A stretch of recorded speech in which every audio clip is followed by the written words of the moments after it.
My parents told me to skip my own grandmother's funeral because nobody wanted me there.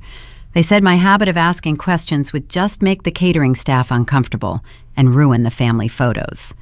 So I stood on the wrong side of a wrought iron gate in the pouring rain, watching my mother dab her perfectly dry eyes for the cameras, while a private security guard held a clipboard with my name highlighted under the word banned.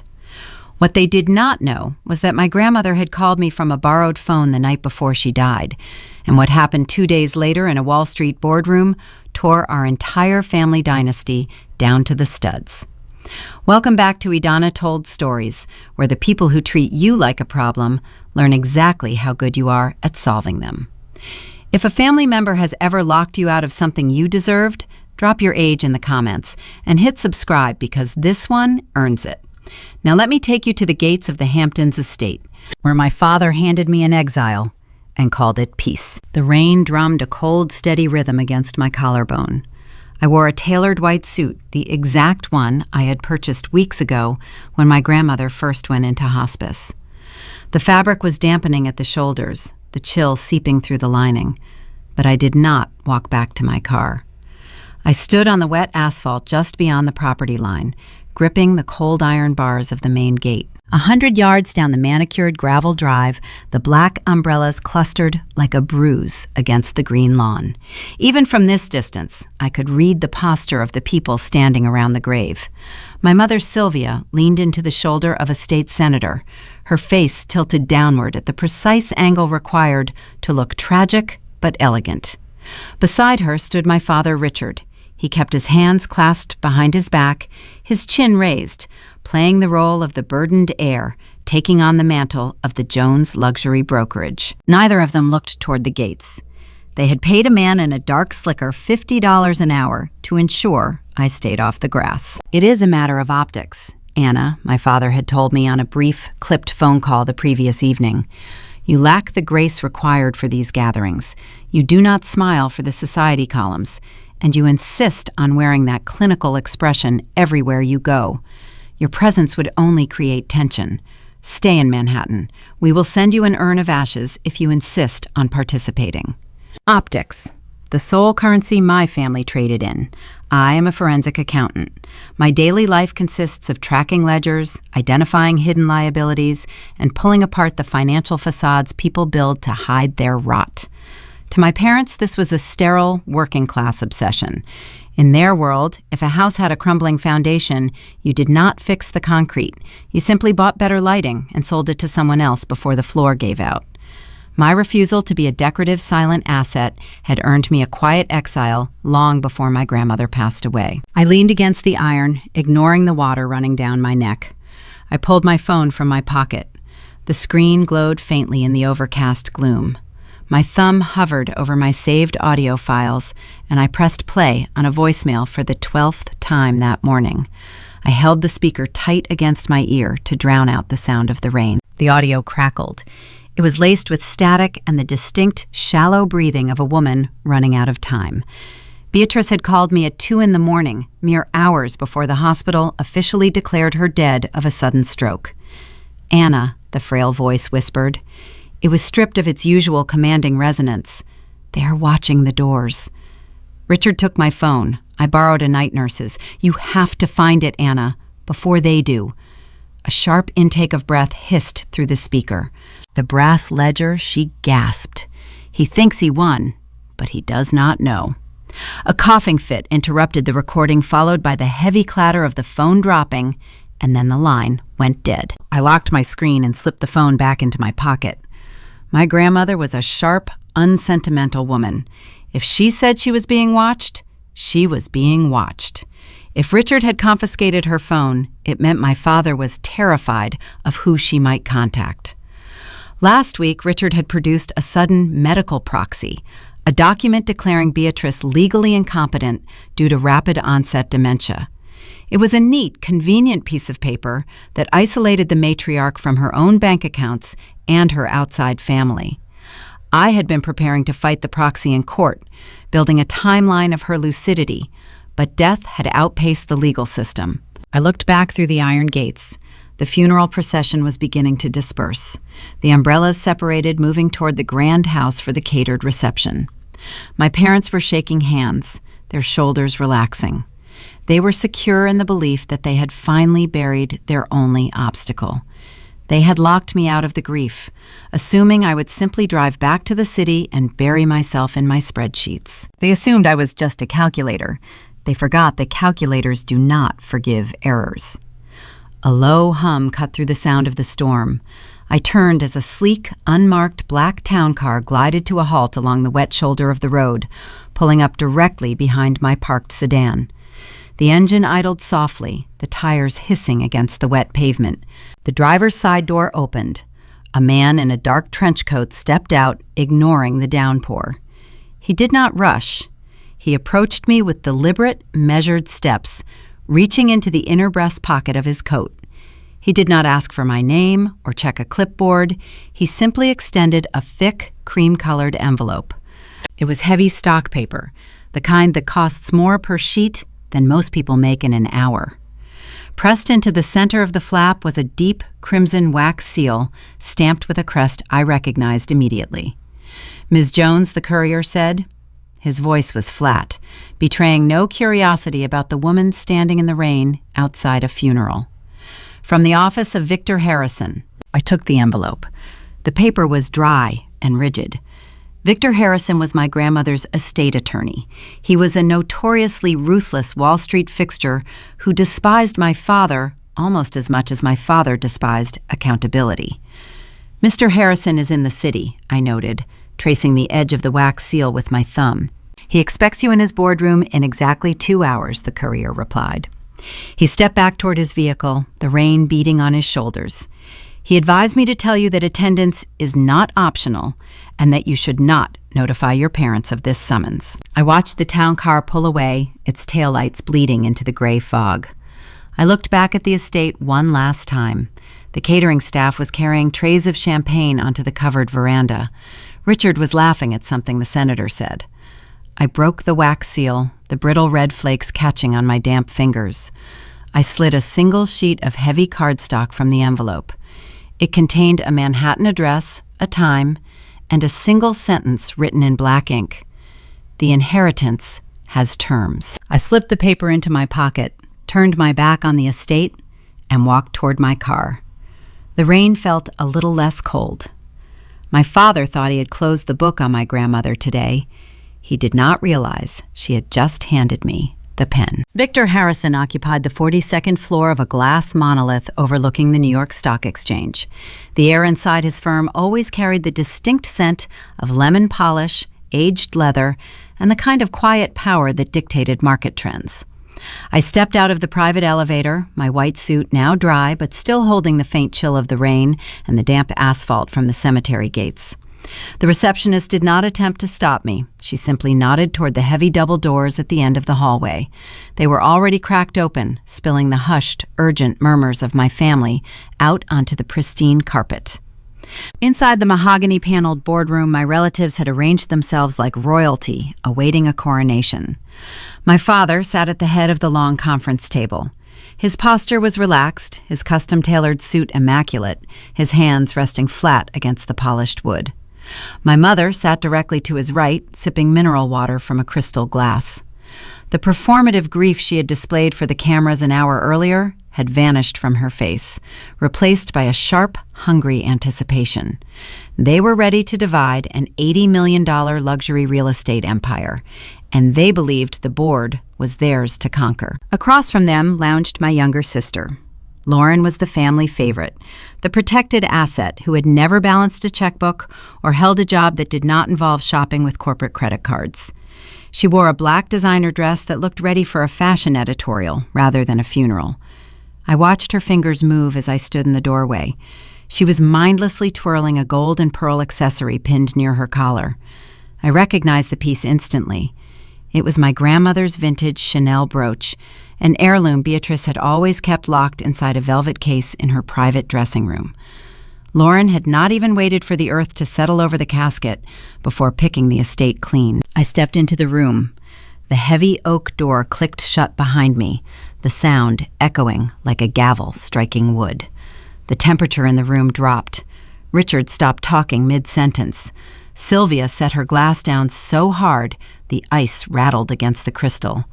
Lauren stopped twirling the stolen brooch, her eyes narrowing as she took in my appearance. "What are you doing here, Anna?" my father asked. His tone was low, coated in that familiar velvet menace he used to intimidate contractors and junior brokers. "I told you the reception was family only. You were instructed to stay in Manhattan." "I am not here for the reception," I replied.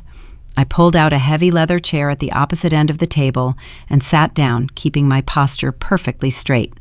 "I am here for the reading." Sylvia placed a manicured hand over her heart. She tilted her head, slipping effortlessly into her role as the concerned matriarch. "Darling," she cooed, her voice dripping with artificial pity, "you are confused. The grief is making you act out. Let your father call a driver to take you back to your apartment. You need psychiatric rest, not legal proceedings." Before Richard could reach for his phone to summon security, a side door adjacent to the floor-to-ceiling windows opened. Victor Harrison walked in. He was a man carved from gray stone, wearing a bespoke navy suit and carrying a single leather folder. He did not offer condolences to the grieving son. He did not shake hands with the widow. He walked directly to the head of the table, his presence forcing Richard to shift his chair back a fraction of an inch to accommodate the lawyer. "Ms. Jones is here at my express invitation," Harrison stated. He set the leather folder down on the mahogany surface. His voice carried no warmth. In fact, if she had not arrived, none of you would be receiving a single dime today. I watched my father's face from across the length of the table. The micro-expressions were fascinating to observe from a clinical distance. A rapid twitch near his left eye, a tightening of the jaw muscle, the immediate silent calculation of risk. Richard was a man who controlled every variable in his life. He had spent the last month building a legal wall around my grandmother, isolating her at the Hamptons property, controlling her medical proxy, and preparing for this exact day.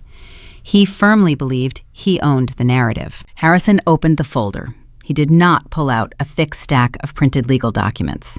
He did not produce the standard trust agreements Richard had drafted and forced upon Beatrice months ago. Instead, he withdrew a single heavy envelope.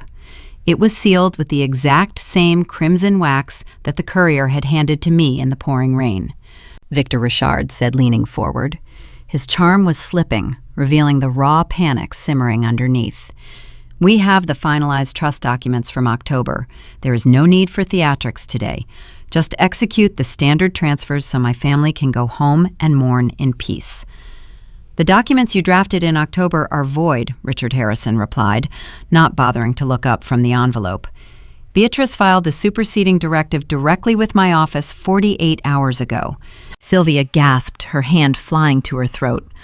Lauren dropped her hands to her lap, guiltily covering the stolen brooch. I remained perfectly still, my eyes fixed on the red wax. 48 hours ago. That was the same night Beatrice called me, the night she whispered about a brass ledger and hidden secrets. She knew her time was ending, and she had bypassed my father's entire legal blockade from her hospice bed. Harrison broke the wax seal. The sharp crack echoed in the silent boardroom. He unfolded the handwritten letter, adjusted his reading glasses, and began to speak with the cadence of a judge delivering a final verdict. To my son Richard and his wife Sylvia, Harrison read his voice filling the sterile space. "You have spent your lives confusing wealth with worth. You built a facade of success using the foundation my husband and I poured decades ago. You thought I was too old to notice the cracks in the walls. You assumed my silence was compliance. It was merely observation." My father's face drained of all color. He gripped the edge of the mahogany table, his knuckles turning white. Effective immediately, Harrison continued reading Beatrice's neat, looping script. "I strip Richard Jones of his status as primary executor of the Jones estate. Furthermore, I remove his voting authority over the Jones luxury brokerage." "That is a forgery," Richard shouted. He stood up so fast his chair hit the credenza behind him. "She was medically incompetent. I have the doctor's proxy." You cannot validate a document signed by a woman with severe dementia. Harrison looked up, his expression bored, unaffected by the outburst. Beatrice submitted to an independent recorded psychiatric evaluation by 2 court-appointed physicians the morning she wrote this. They certified her entirely lucid. She anticipated your objection. Sit down, Richard, or I will have building security remove you from my office. Richard slowly lowered himself back into his seat. The velvet menace was gone. Only a deep, primal fear remained in his eyes. Harrison looked back at the letter.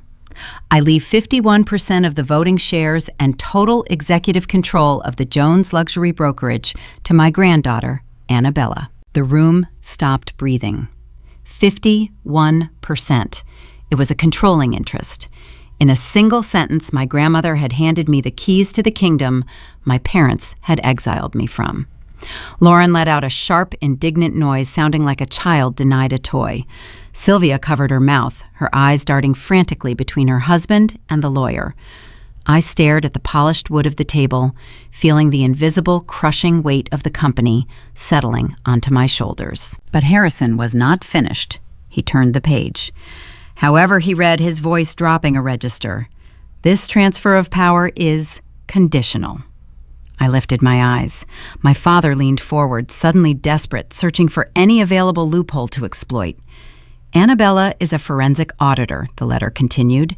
She understands the anatomy of truth. She has 30 days to conduct a full, unimpeded forensic audit of the brokerage, every account, every vendor, every escrow holding. Harrison paused, letting the words hang in the air before delivering the final blow. If Annabella finds evidence of insolvency fraud or systemic mismanagement, she is granted legal authority to liquidate the entire company. She may sell it for parts. Harrison set the letter down.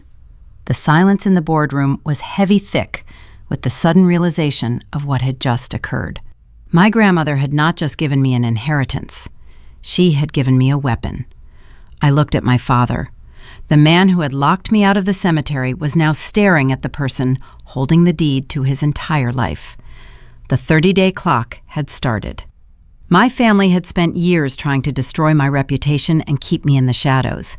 The only question now was whether I could unearth their secrets before they found a way to destroy me. The silence in the boardroom lasted exactly 4 seconds before the reality of the situation detonated.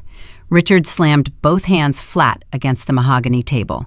The impact sent a shockwave through the polished wood, rattling Sylvia's crystal water glass. "Are you out of your mind?" my father shouted, directing his fury not at me, but at the estate attorney. "You cannot legally execute a directive that dissolves a multinational corporate entity based on a senile woman's posthumous grudge. I will tie this up in surrogate court for the next decade. I will have you disbarred, Victor." Harrison did not flinch. He adjusted his silver cuffs, his demeanor remaining as placid as a frozen lake.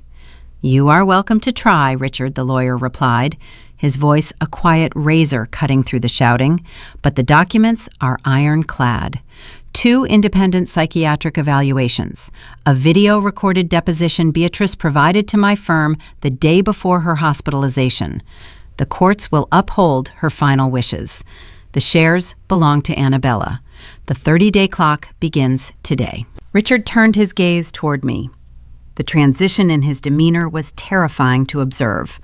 The polished, charismatic real estate tycoon evaporated, replaced by a cornered animal.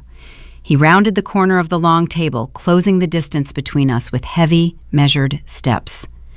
In the past, this physical intimidation tactic had worked flawlessly.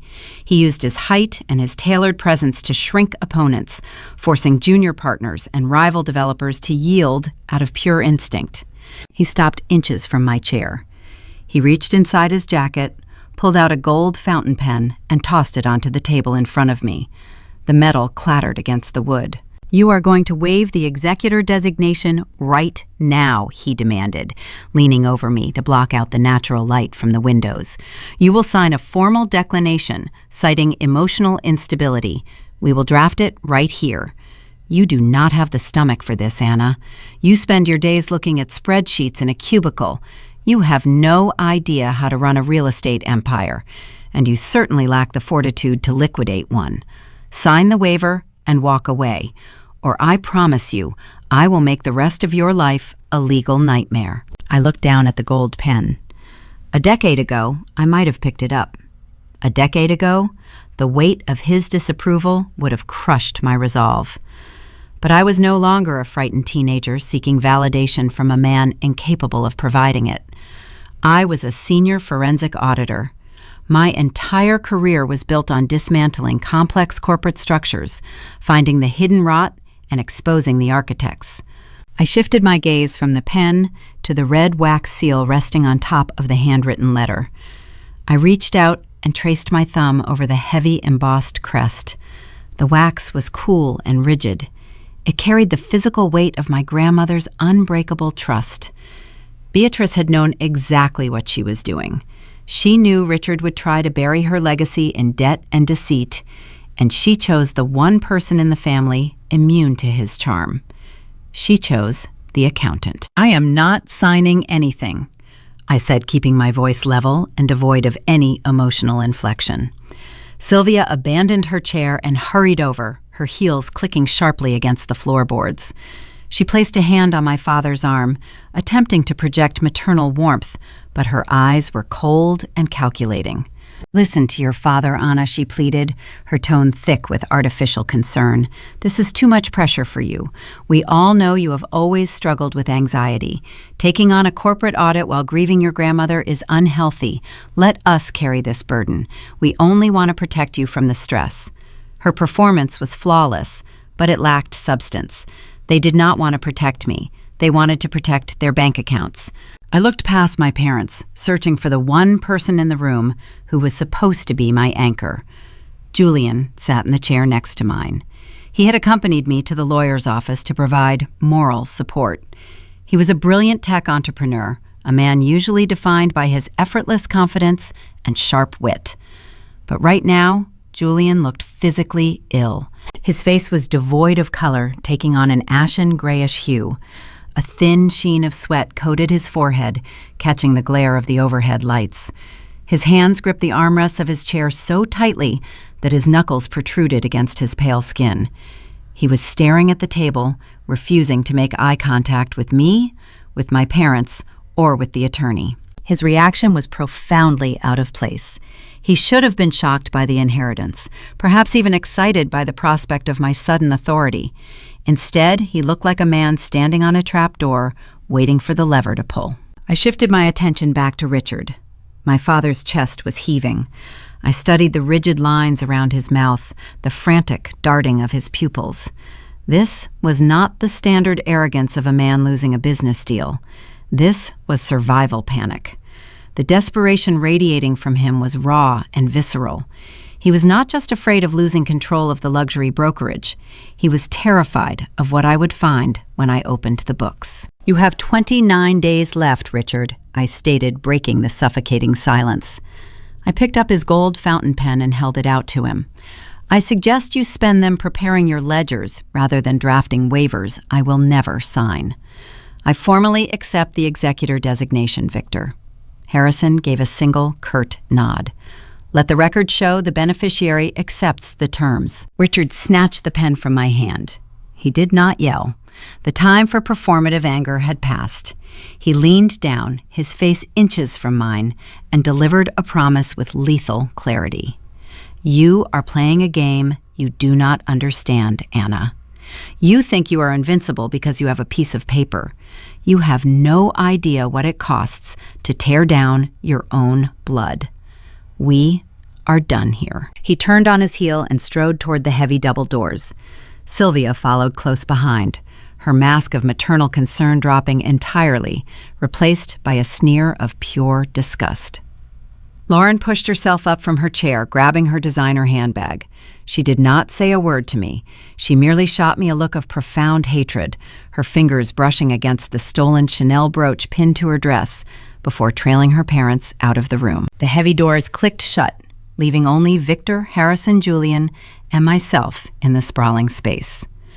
"I will forward the formal authorization documents to your firm by close of business," Harrison said, gathering his files and sliding Beatrice's letter back into his leather folder. You have unparalleled access to the Jones Luxury Brokerage archives. Starting tomorrow morning, I strongly advise you to hire private security. Your father will not surrender without a war. I know, I replied, standing up and smoothing the front of my jacket. I will be ready. Harrison offered a brief, respectful nod and exited through his private side door. Julian finally released his death grip on the armrests. He stood up, swaying slightly, like a man recovering from a severe bout of vertigo. "We should go," he muttered, his voice raspy and thin. "Let us just go back to your apartment. You need to process this." I turned to gather my coat from the back of the chair. The Wall Street sun had begun to dip behind the neighboring skyscrapers, casting long, dramatic shadows across the boardroom. The entire outer wall was constructed of floor-to-ceiling tinted glass, designed to offer an unobstructed view of the financial district. In the dimming light, the glass transformed into a dark, highly reflective mirror. As I reached for my coat, my eyes caught a sharp movement in the reflection. Julian had stepped back toward the edge of the conference table, thinking I was not looking. He pulled his phone from his trouser pocket with frantic urgency. The screen illuminated his pale, sweating face. His thumbs flew across the digital keyboard, typing a message with desperate speed. I kept my back turned, watching the mirror image. The reflection of his screen was slightly distorted, but the large, bold contact name at the top of the message thread was perfectly legible. Lauren. My breath caught in my throat. I stood, frozen, my hand hovering over the fabric of my coat. Why was my fiancé sending panicked, covert messages to my younger sister moments after my father threatened to destroy my life? Lauren hated Julian. She had mocked his tech startup at every family dinner, calling him a glorified computer repairman. They had never exchanged a civil word in my presence. Yet here he was, secretly communicating with the family's protected asset, his hands trembling as he hit send. Julian quickly shoved the phone back into his pocket, plastering a weak, supportive smile onto his face as I turned around. "Ready to head home?" he asked, his voice steadying. I looked at the man I had agreed to marry. I looked at the tailored suit I had bought for him, the reassuring posture he was trying so desperately to project. The foundation of my entire life was shifting under my feet. The war had not just started in this boardroom. It had already breached the front door of my home. "Yes," I said, quietly gripping my coat. "Let us go home." The cab ride back to the Upper West Side apartment was suffocating. The rain continued to batter the windows, casting distorted yellow reflections of the streetlights across the leather seats. Julian sat in the far corner of the cab, his posture rigid. He stared at his phone, his thumb hovering over the dark screen, pretending to be absorbed in unread emails. I watched the neon city lights wash over his face, cataloging the sharp tension in his jaw and the erratic rhythm of his breathing. We had shared our home for 2 years. I knew his baseline behaviors. I knew his casual confidence, his arrogant stride when his tech company was acquiring seed funding, and the way he smiled when he commanded a room. The man sitting next to me was stripped of all that. He was a brittle shell. We stepped into the apartment. The familiar scent of cedar and roasted coffee offered no comfort. Julian dropped his keys into the ceramic bowl by the door. The metallic clatter felt too sharp in the quiet space. He turned to me and offered a tight, unconvincing smile. His eyes did not reach mine. "I am going to jump in the shower," he said, his voice carrying a forced, hollow lightness. "We have had a long day, Anna. Try not to bury yourself in the legal files tonight. You need to rest and process everything Harrison said." I watched him retreat down the hall. He did not loosen his tie or take off his jacket until he was out of sight. The bathroom door clicked shut, followed shortly by the rush of water hitting the porcelain tub. The moment the plumbing hummed to life, my paralysis broke. I did not go to the kitchen. I did not pour a drink. I went straight to my home office and locked the door behind me. I booted up my primary workstation, a custom-built rig designed to tear through encrypted financial networks. But I did not start with the luxury brokerage files. I started with my own network router. I am a forensic accountant. I track digital footprints for a living. I know exactly how vulnerable an unsecured device is, which is why I built our home network with administrative backdoors. I opened a command terminal and deployed a sophisticated network monitoring application I had coded years ago. It was a silent, invisible trap. I configured the protocol to intercept, duplicate, and route all incoming and outgoing data from Julian's laptop and mobile phone directly to my secure local drive. The software locked onto his specific internet protocol address. A green progress bar appeared on my screen, quietly copying the contents of his entire digital life over the local connection. While the data cloned, I left the office and walked to our master bedroom. I needed physical context to ground the digital suspicion. The sound of the shower masked my footsteps.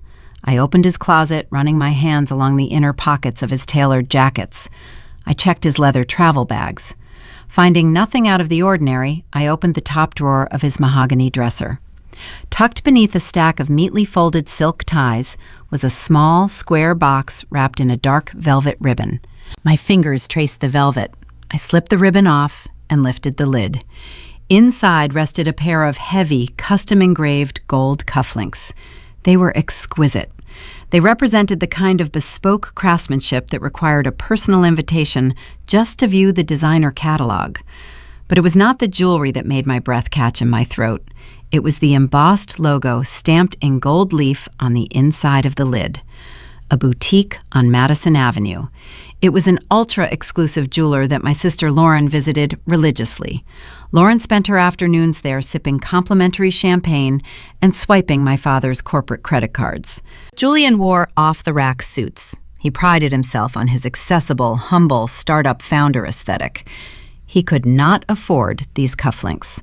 More importantly, he would never shop at Lauren's favorite boutique unless he was specifically directed there, or unless they were a gift. My hands trembled slightly as I closed the box. I placed it back under the ties, exactly where I found it, smoothing the fabric to erase any trace of my search. I returned to my office and sat down. The network application had already pulled the first massive batch of Julian's recent emails and financial documents. I opened a dual split screen. On the left monitor, I loaded the preliminary operating accounts for the Jones Luxury Brokerage that Victor Harrison had just granted me emergency access to. On the right monitor, I opened Julian's personal financial statements. I let my eyes blur slightly, a cognitive trick I learned early in my career to spot pattern anomalies across large data sets. I started with the brokerage files. The year 2024 was supposed to be a banner year for my father's firm. The real estate market was thriving, and the press releases boasted record profits. But the internal numbers told a stark, ugly truth. The operating accounts were hemorrhaging cash. I tracked a series of repetitive, high-yield wire transfers originating from the firm's primary escrow accounts. The money was being funneled outward to a sequence of limited liability companies registered in Delaware. They were phantom vendors. They had generic names and provided vague consulting services, billing the brokerage hundreds of thousands of dollars a month for work that did not exist. The theft was systemic. My father was bleeding his own company dry. I turned my attention to the right monitor. I needed to understand Julian's role in this puzzle. Julian was the founder of a predictive analytics startup.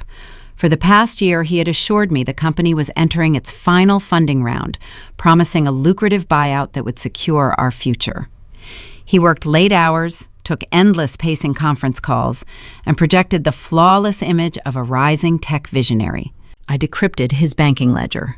The truth stared back at me in stark red numbers. The startup had not secured a final funding round. It had gone bankrupt 6 months ago. Julian had quietly defaulted on his commercial leases, his payroll obligations, and his server hosting fees. He was millions of dollars in debt. I scrolled through the sealed court filings he had hidden from me. My stomach twisted into a tight, cold knot.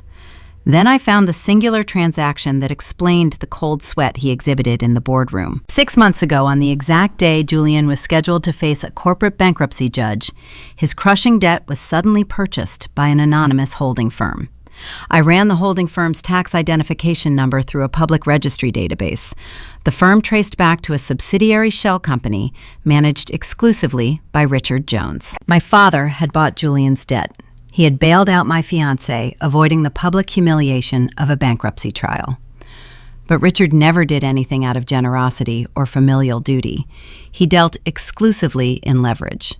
By purchasing the promissory notes, Richard effectively owned Julian. He had turned the man I planned to marry into an indentured servant.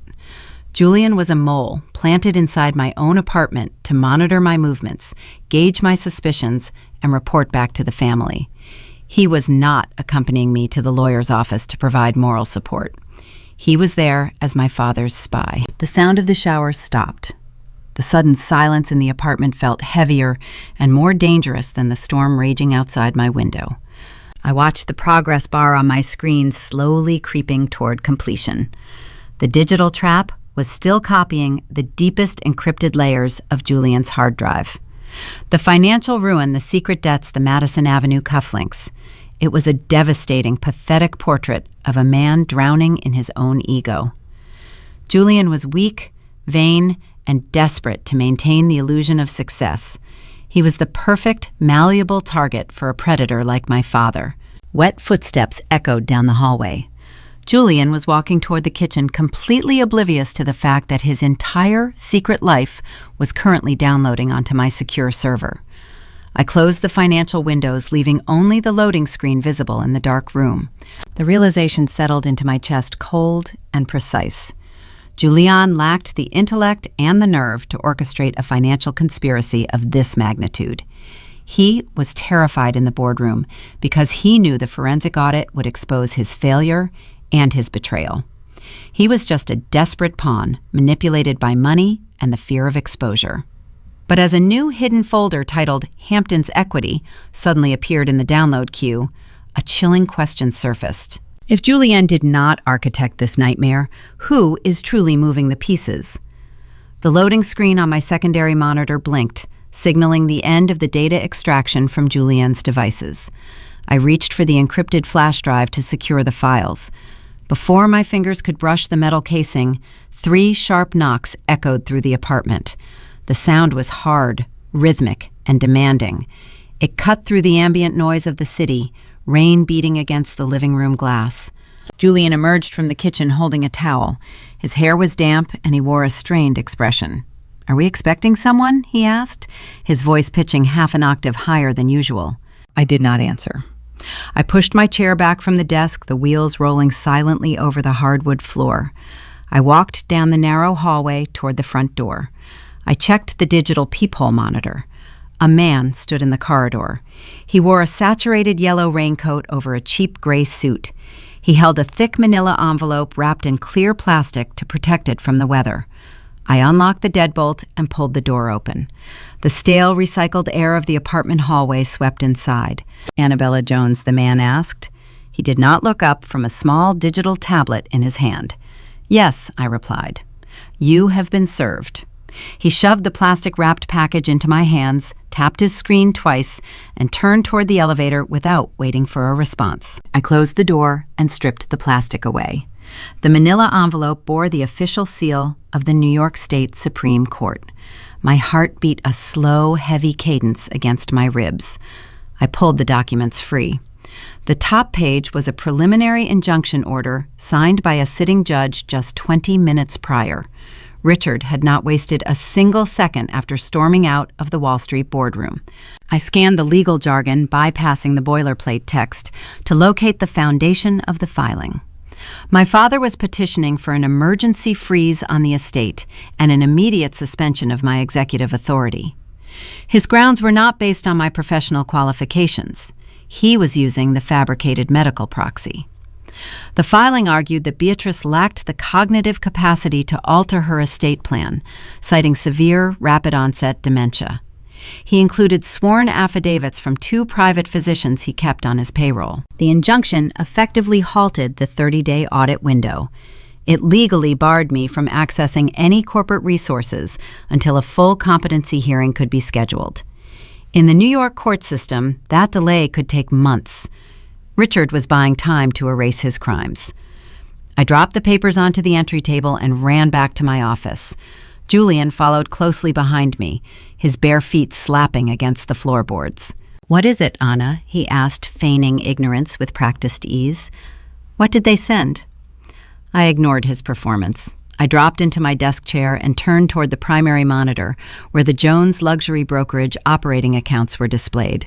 The screen flickered, the complex spreadsheets detailing the firm escrow balances and vendor payments vanished. In their place, a stark red screen illuminated the dark room. "Access denied." The flashing crimson letters cast a harsh glow across my face. The remote server connection had been severed from the corporate headquarters.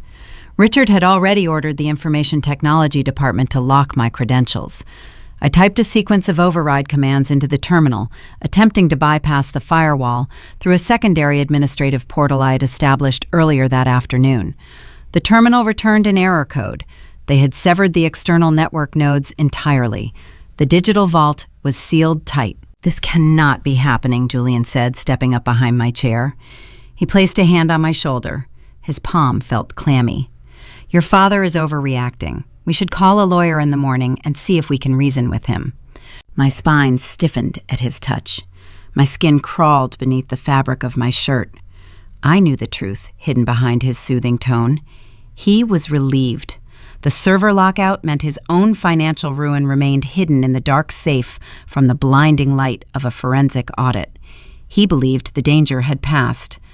I forced myself to remain still, resisting the overwhelming urge to push his hand away and confront him with the downloaded contents of his own hard drive. I needed him to believe his cover was intact. "Just give it time," Julian murmured, squeezing my shoulder gently. My cell phone buzzed, vibrating against the glass surface of the desk. The caller identification displayed my mother's name. Sylvia never called me after 9 o'clock at night unless she was hosting a gala and needed to complain about the floral arrangements. I stared at the glowing screen. I reached out and pressed the speakerphone button, allowing her voice to fill the tense air of the office. "Anna, darling," Sylvia crooned. Her voice was drenched in artificial sweetness, carrying the smooth, practiced cadence of a woman who wielded politeness like a scalpel. "I just heard the terrible news about the court order. Your father had to make a very difficult decision tonight to protect this family." I did not speak. I let the silence stretch, forcing her to fill the void. "We are all so worried about you," she continued, her tone shifting into a register of cloying pity. "You looked so strained at the lawyer's office today. You are clearly not thinking straight, sweetheart. The grief is twisting your mind. Your father and I discussed it, and we truly believe you need a psychiatric rest, a quiet facility upstate for a few weeks to focus on your mental health. Let us handle the brokerage. You just need to step away and heal." She was setting the stage. Sylvia had spent her entire adult life managing the family image. If she could convince her social circle and eventually a judge that I was suffering a mental breakdown, my credibility as a financial auditor would disintegrate. She was trying to paint me as unstable, just as Richard had painted my grandmother as incompetent. "I will keep that in mind, Mom," I said, keeping my voice flat and devoid of emotion. "Just think about it, dear," she replied smoothly. "We only want what is best for you." The line clicked dead. The room sank back into silence save for the hum of the computer towers. The flashing red screen continued to pulse. Access denied. The digital blockade was flawless. Richard had the money to buy infinite legal delays, and Sylvia had the social capital to destroy my reputation. They had stripped my weapons away before I could even draw them. I closed my eyes, leaning back into the leather chair. The crimson light bled through my eyelids. I needed a different angle. If the digital records were locked behind corporate firewalls and judicial orders, I had to find a flaw in the physical world. A memory surfaced, clear and sharp against the chaos of the evening. I was 15 years old, standing in the center of Beatrice's private study at the Hamptons estate. The room always smelled of aged paper leather bindings and the faint hint of peppermint tea. The walls were lined with first edition books, but the centerpiece of the room was an immense mahogany desk. Beatrice sat behind it, the only person in the family who ever looked truly comfortable in the presence of real power. She had summoned me to review the household accounts. While Richard and Sylvia spent their weekends curating their social media presence at country clubs, Beatrice insisted I learn the anatomy of wealth. She opened a thick, leather-bound ledger book on the desk. The pages were lined in pale blue ink, filled with columns of precise, handwritten numbers. She handed me a heavy brass pen. The world is moving towards screens and servers. Anna, she had said, her voice steady and commanding, they will tell you that digital is safer. They will tell you it is more efficient. But efficiency is just another word for how quickly a lie can travel. She tapped the open page of the physical book. A server can be wiped. A hard drive can be magnetically erased. A digital signature can be forged from 1,000 miles away. But ink requires a hand. Paper requires a physical presence. When men like your father want to hide their sins, they bury them in the cloud. They forget that the real truth always leaves a tangible stain. She closed the heavy cover of the book. Numbers never lie, Anna. Only the people writing them do. Always look for the ink. I opened my eyes. The memory faded, but the lesson remained vibrating with sudden clarity. I stared at the flashing red letters on my monitor. Richard had locked the digital doors, assuming the servers held the only evidence of his embezzlement. He thought like a modern corporate thief, but Beatrice was an artifact of an older, more meticulous generation. I thought back to the static-laced voicemail I had listened to outside the cemetery gates. Her desperate final words echoed in my mind. You have to find it, Anna, before they do. The brass ledger. The brass ledger was not a metaphor. It was not a hidden digital directory on the company network. It was not a coded file requiring a decryption key. It was a physical object. Beatrice had kept a tangible record of my father's financial crimes. She had documented the phantom vendors, the stolen escrow funds, and the rotting foundation of the Jones luxury brokerage in ink. If I could secure that physical book, the injunction would not matter. A court order could freeze a server, but it could not erase a handwritten confession. My heart rate accelerated, a cold thrill cutting through the exhaustion. I had my target. But the realization brought an immediate, daunting obstacle. The Hamptons estate spanned acres of land, featuring dozens of rooms, locked vaults, and outbuildings. My parents currently controlled every inch of it. Beyond the estate, Beatrice owned multiple properties, private club lockers, and safe deposit boxes scattered across the 5 boroughs. I sat in the glow of the locked monitor, the vastness of the challenge settling over me. The physical proof of my family's ruin was hidden somewhere in a city of 8 million people, and I had a traitor standing right behind my chair. The internal network was a graveyard. My screens remained dark, the corporate servers sealed behind my father's legal blockade. Richard controlled the digital gates of the luxury brokerage, but a multinational real estate firm cannot exist in a vacuum. The company breathed by interacting with external entities, title agencies, independent contractors, municipal tax boards, and escrow clearinghouses, all held fragments of the financial picture. If I could not walk through the front door, I would rebuild the house using the scraps discarded in the yard. I sat on the floor of my home office, drafting secure messages to former colleagues and independent auditors who processed third-party transactions for the Jones estate. I did not ask for internal ledgers. That would violate the injunction. I simply requested copies of routine, public-facing payment receipts and vendor settlement statements from the past fiscal year. By early afternoon, a contact at a mid-tier compliance firm responded. An encrypted folder arrived in my inbox containing hundreds of external vendor invoices.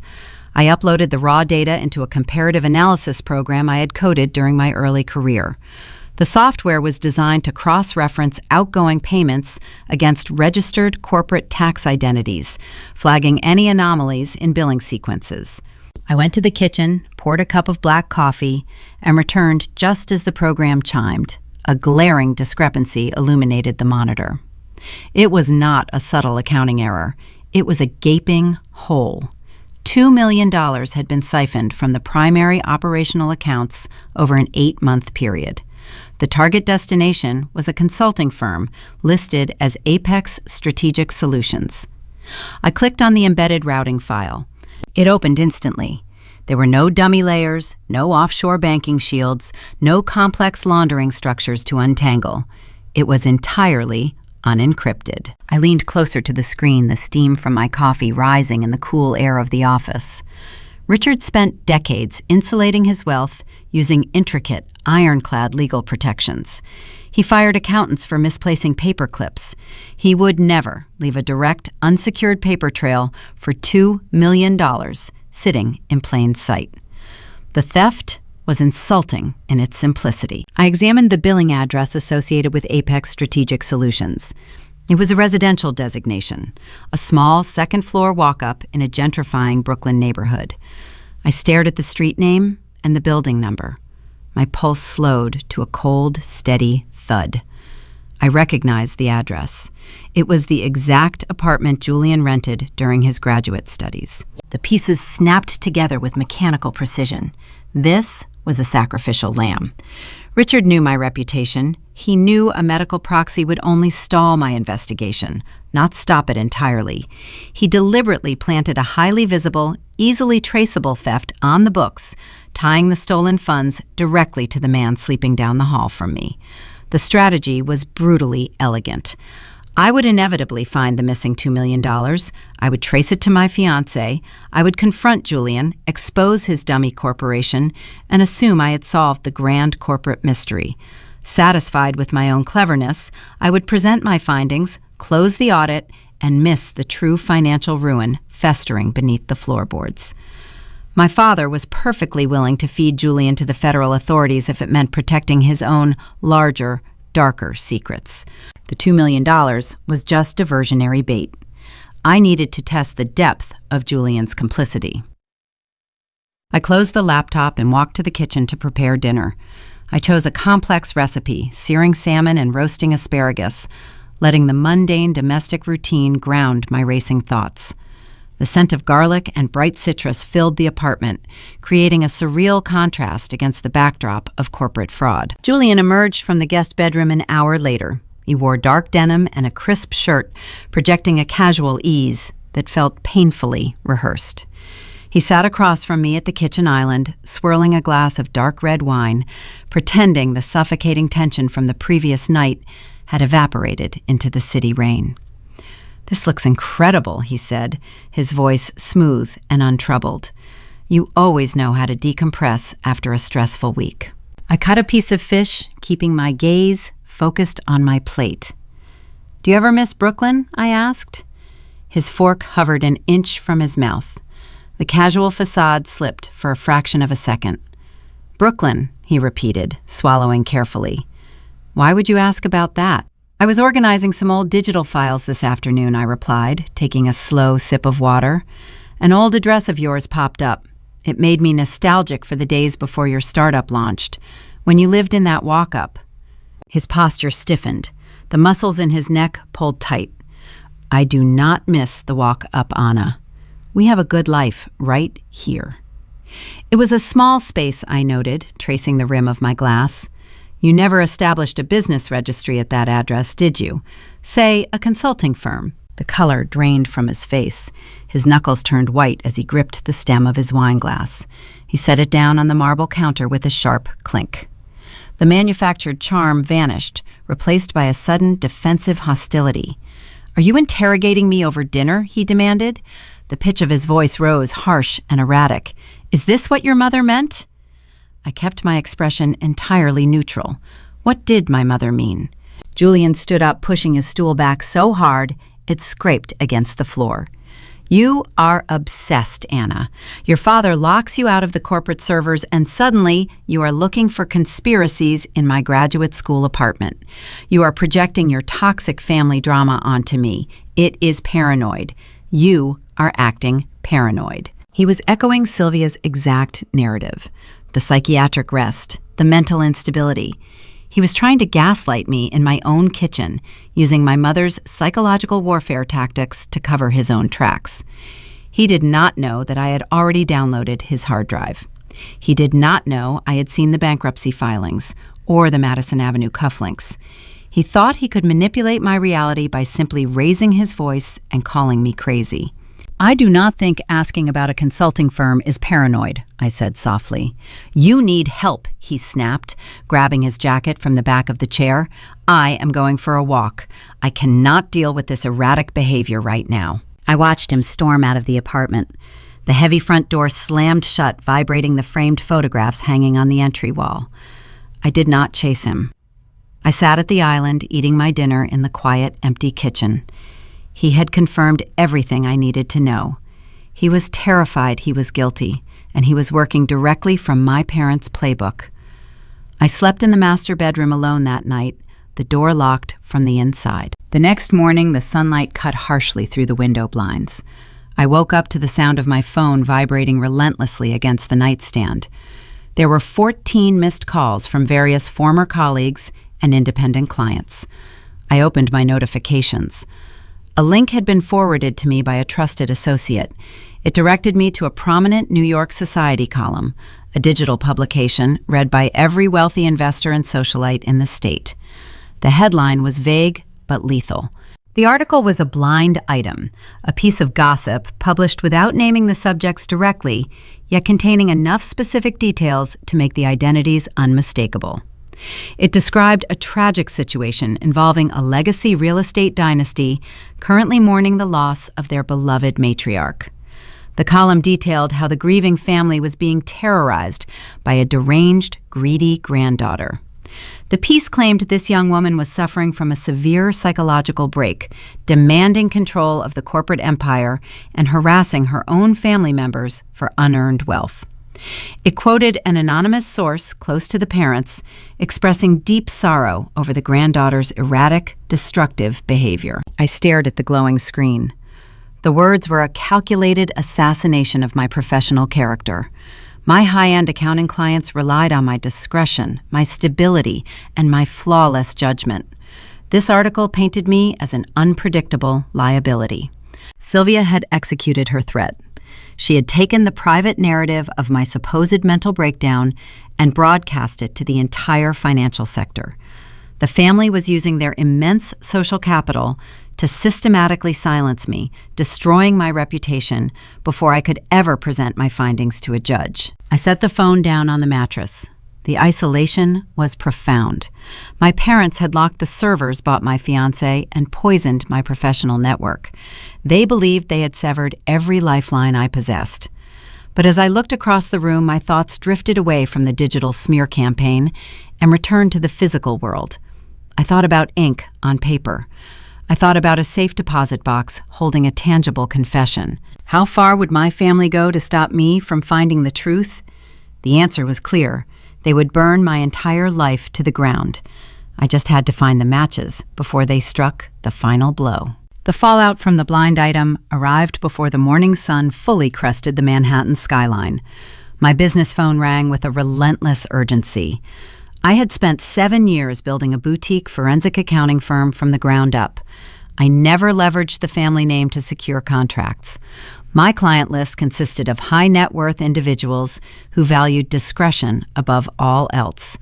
They required stability. They demanded a level of calm precision that the gossip columns explicitly stated I no longer possessed. The first call came from a prominent venture capitalist. He cleared his throat several times before speaking, his tone thick with awkward hesitation. He mentioned the societal rumors. He suggested it might be best to pause our upcoming quarterly audit until my personal matters resolved. 3 more clients followed his lead within the hour. Each conversation followed the exact same polite, evasive script. They wished me well. They expressed shallow sympathy for my grandmother's passing. Then they effectively suspended my professional livelihood. My sister Lauren and my father Richard had orchestrated a flawless public execution.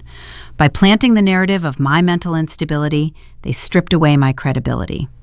If a financial investigator lacks credibility, their findings are useless.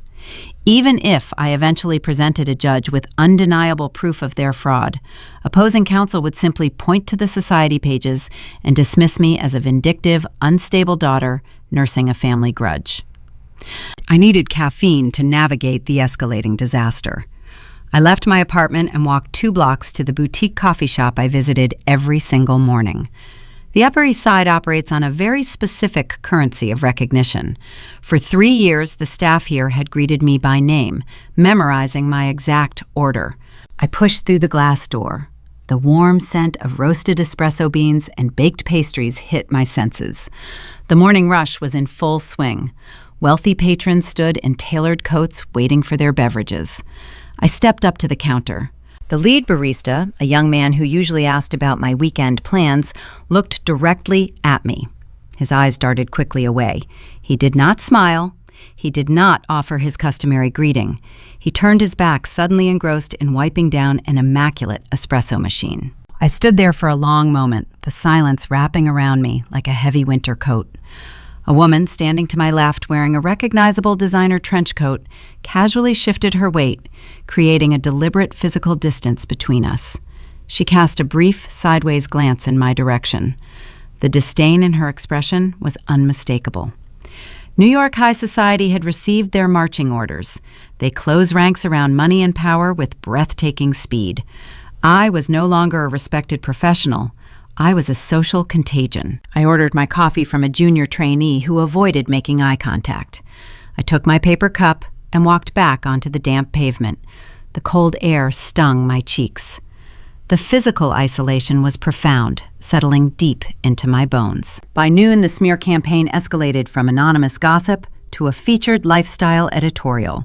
A prominent digital magazine published an exclusive interview with Sylvia. The headline read, "A Mother's Heartbreak, Navigating Grief and Family Strife." I sat at my desk, scrolling through the high-resolution photographs accompanying the text. My mother posed in the sunroom of the Hamptons estate wearing tasteful mourning attire. She stared mournfully out the window, clutching a silk handkerchief. The article quoted her extensively. She spoke about the tragic toll of losing her mother-in-law. She then pivoted smoothly into a tragic narrative regarding her eldest daughter. She claimed I had always struggled with the pressures of legacy. She used words like fragile, troubled, and emotionally exhausted. She explicitly stated the family was seeking private psychiatric intervention for my sudden, erratic episodes. It was a masterpiece of emotional manipulation. Sylvia weaponized maternal concern to destroy me. Anyone reading the article would feel deep sympathy for a mother dealing with a mentally broken child during a period of intense grief. The natural human instinct is to fight back. The impulse to issue a press release, to call a journalist and scream the truth from the rooftops, burned fiercely in my chest. I wanted to tell the world about the forged medical proxy and the locked corporate servers, but I forced myself to detach. I pulled back from the emotional ledge, adopting a clinical third-person perspective. I analyzed the board my parents had set up. Engaging the press would be a fatal error. If I issued a frantic public denial, I would sound exactly like the unhinged, paranoid woman Sylvia described. Responding to the drama only feeds the fire. It validates the narrative. I turned off my phone, severing my connection to the outside world. I muted the news alerts. I poured the remains of my coffee down the sink and sat back down in front of my computer monitors. I would let them own the social media cycle. I would own the data. I opened the encrypted folder containing the external vendor invoices I had acquired the previous day. I returned to the $2 million discrepancy involving Apex Strategic Solutions, the dummy corporation tied to Julian's old residential address. Richard had planted it as diversionary bait, but even bait leaves a scent. I ignored the monetary figures and focused entirely on the digital footprint. I initiated a deep scrub of the file metadata. Metadata is the hidden architecture of a digital document. It records the exact time a file was created, the author credentials, and the routing history across network servers. It reveals the quiet, invisible actions people take when they think nobody is watching. I ran a specific extraction algorithm on the portable document formats associated with Apex Strategic Solutions. The raw text scrolled down my terminal window in a blur of green code. I stopped the sequence when a particular string of characters caught my attention. The invoices were supposed to be generated by an external consulting firm. However, the author identification tag hidden deep within the file properties traced back to an internal user account at the luxury brokerage. I cross-referenced the user identification number against the public employee directory. The account belonged to the primary disbursement officer. This meant the fake invoices were not being mailed into the company from the outside. They were being generated from inside the accounting department itself, approved internally, and then paid out to the dummy account. Someone deep inside the corporate structure was actively facilitating the theft. My father was powerful, but he did not possess the technical accounting skills to generate these records himself. He needed a proxy. He needed someone with clearance access and a willingness to commit federal financial crimes. I leaned closer to the monitor, tracking the timestamps.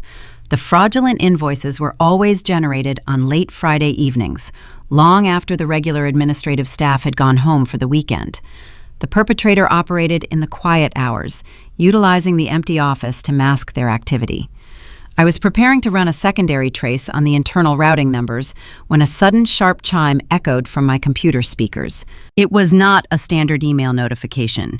It was the specific alert I assigned to my highly secure encrypted communication portal. This portal existed entirely off the grid. I only provided this contact address to high-risk whistleblowers and individuals requiring absolute anonymity during forensic investigations. Very few people possessed the routing protocol required to reach this inbox.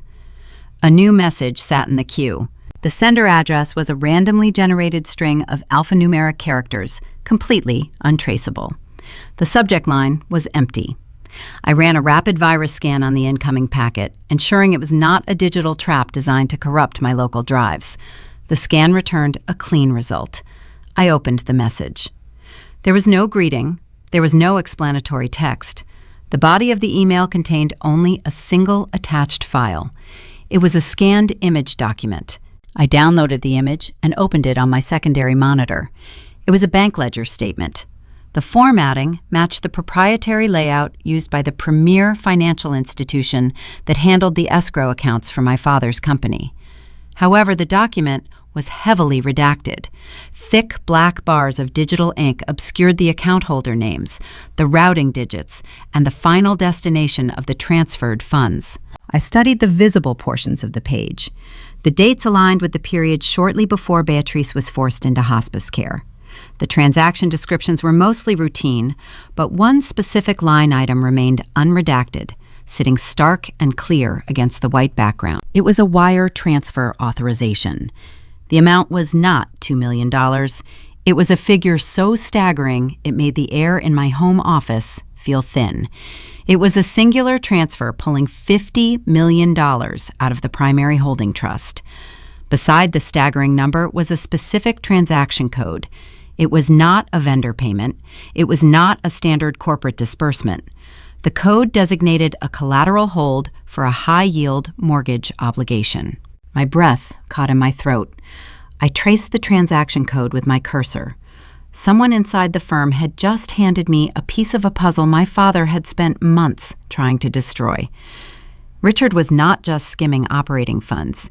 He was moving sums of money that could cripple the entire dynasty overnight. I stared at the anonymous sender address.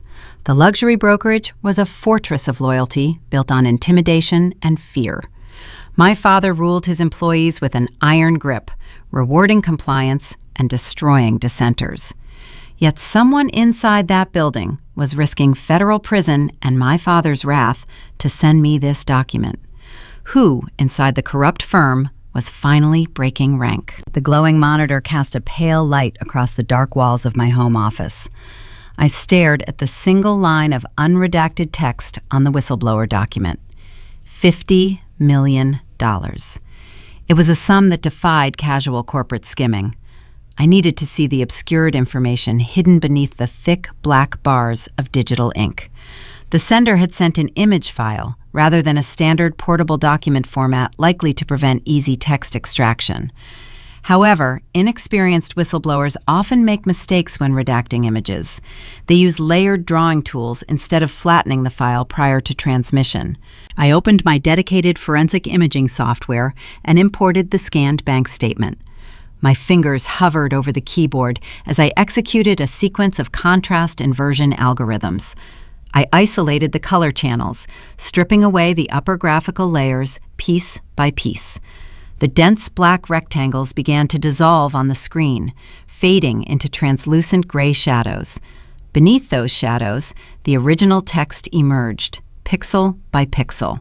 I zoomed in on the primary transaction details. The collateral hold was tethered to a specific physical asset.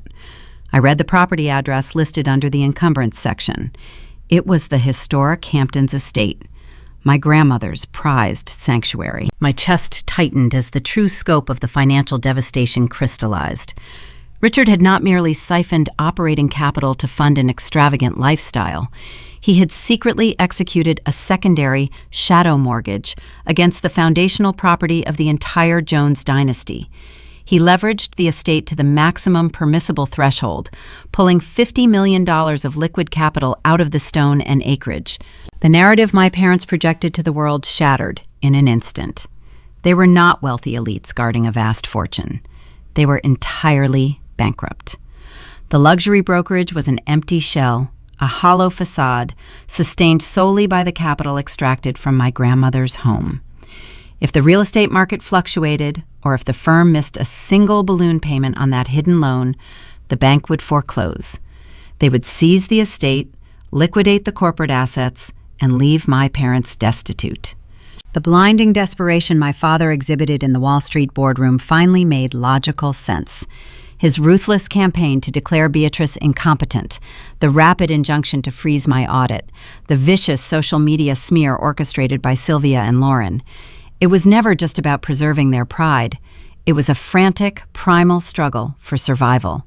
They were cornered animals fighting to maintain an illusion of grandeur while standing on a trap door. I scrolled down to the authorization section of the unredacted document. A transaction of this magnitude required the explicit consent of the primary property owner. Beatrice held the sole deed to the Hamptons estate.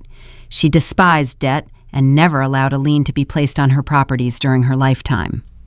Yet sitting on the signature line at the bottom of the page was her cursive name. I leaned closer to the monitor.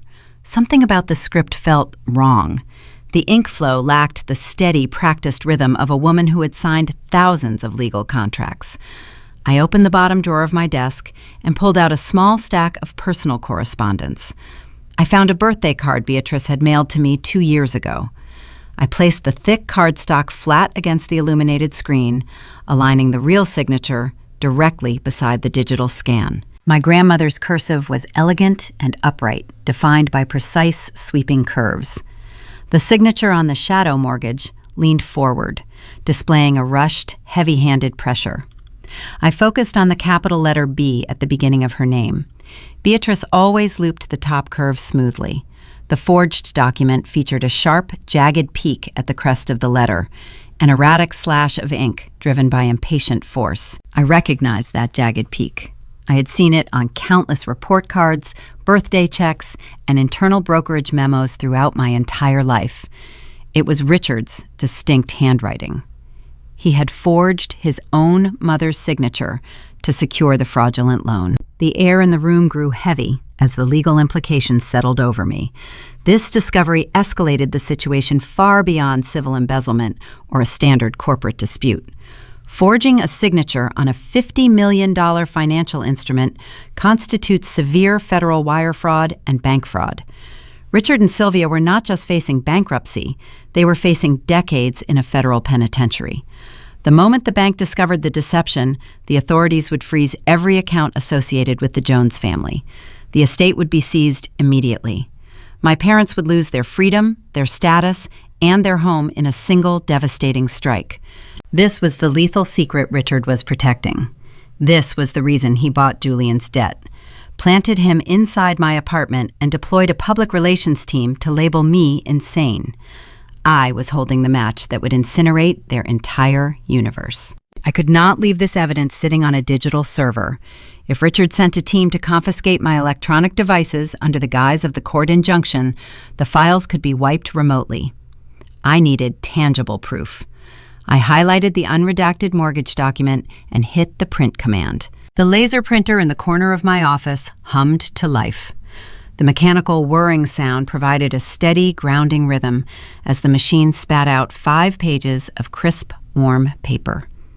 I gathered the sheets, aligning the edges with precise care. The physical weight of the evidence felt reassuring in my hands. I reached for a thick manila folder, sliding the printed documents inside, sealing the flap to protect the pages. I reached toward my laptop to shut down the operating system. Before my finger could press the power button, the heavy metallic click of the front door deadbolt echoing down the hallway broke the silence. I froze. Julian was not supposed to return until much later in the evening. He had stormed out after our tense dinner, claiming he needed a long walk to clear his head. The swift cadence of his footsteps against the hardwood floor indicated he was not returning to apologize. He was moving with frantic, uncoordinated speed. I heard him pacing in the living room, his breathing loud and ragged. He knocked over a small decorative table near the sofa. The sound of a ceramic vase shattering against the floorboards reverberated through the apartment. He did not pause to clean up the broken pieces. His footsteps hurried directly toward the closed door of my home office. The brass doorknob turned rapidly, but the lock held firm. Anna Julian shouted through the thick wood. His voice cracked, stripped of its usual smooth veneer. "I know you are in there. Open the door. I need to use the desktop computer right now." I stared at the vibrating doorknob. The man standing on the other side was no longer just a failing tech entrepreneur. He was an exposed operative trapped in a collapsing scheme.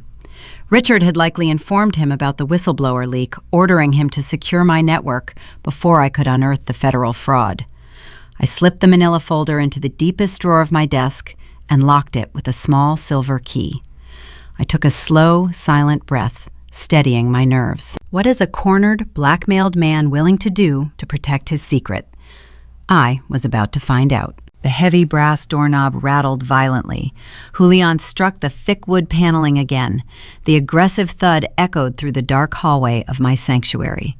I stood perfectly still behind the barricade. The manila folder containing the printed shadow mortgage rested securely inside my locked desk drawer. The digital files regarding the $50 million fraud remained hidden on my encrypted secondary drive. I took a deep, steadying breath, stepped forward, and turned the iron deadbolt. The entrance swung inward with startling force. Julian stumbled into the dim room. His face was deeply flushed. Beads of sweat gathered along his receding hairline. The carefully constructed, charming mask of the supportive partner had vanished entirely. In its place stood a cornered, terrified operative. He moved swiftly toward my workstation, his dark eyes darting frantically across the illuminated dual monitors. Julian had always chased the glittering illusion of generational wealth. His older sister Maya, a fiercely intelligent African-American woman who served as a respected federal prosecutor in Chicago, built her prestigious legal career through grueling honesty and relentless discipline. Maya warned him repeatedly about accepting unearned favors from powerful aristocratic families. She told him that billionaires never distribute gifts, they merely purchase future leverage. Julian ignored her profound wisdom. He craved the lavish shortcuts. Now Richard owned his massive corporate debt, and my father was pulling the financial leash incredibly tight. "Move away from the terminal," he commanded. His tone held a harsh, metallic edge that I had never heard before.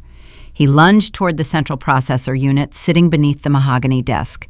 "I need to format the primary drive immediately. Your father knows about the whistleblower leak. He knows an insider sent you the collateral hold document." I did not yield. I maintained my defensive stance between him and the critical hardware. "You are trespassing in my private workspace," I stated, keeping my voice low and dangerously steady. "You need to leave this apartment right now." Julian let out a bitter, jagged laugh. He pushed forward, attempting to physically shove me aside. I stepped gracefully laterally, maintaining my perfect balance. His swinging arm struck a heavy framed photograph sitting precariously on the edge of the desk. The picture captured the two of us during a breezy vacation in coastal Maine, smiling brightly on a rented sailboat. The silver frame tumbled toward the floorboards. The protective glass shattered upon impact, sending sharp fragments scattering across the rug. He did not notice the destruction. He took a heavy, intimidating stride forward. The sharp sound of his expensive designer shoe crunching down on the fallen glass filled the claustrophobic space. The leather heel ground the photograph deep into the hardwood floor, effectively destroying the smiling image of our shared past. It was a perfect physical manifestation of the current reality. Everything we had built together over the past 4 years was fractured beyond any hope of repair. "You do not understand the stakes here," he growled, his breathing growing increasingly erratic. "Richard will destroy both of us without a second thought. He promised to erase my dummy corporation entirely and forgive the $2 million deficit, but only if I destroy your physical records tonight. He owns the appellate judges, Anna. He owns the major media conglomerates. You cannot possibly defeat him. And if I refuse to let you wipe my audit files," I asked calmly, his facial expression twisted into a cold, unrecognizable sneer, "then I will walk straight to the federal authorities tomorrow morning. I will testify under strict oath. I will tell the investigators I watched you fabricate the vendor invoices and forge the shadow mortgage yourself. I will corroborate Sylvia's public story regarding your mental breakdown. I will tell the federal agents you manufactured this entire elaborate conspiracy because you were violently jealous of your sister inheriting the primary estate.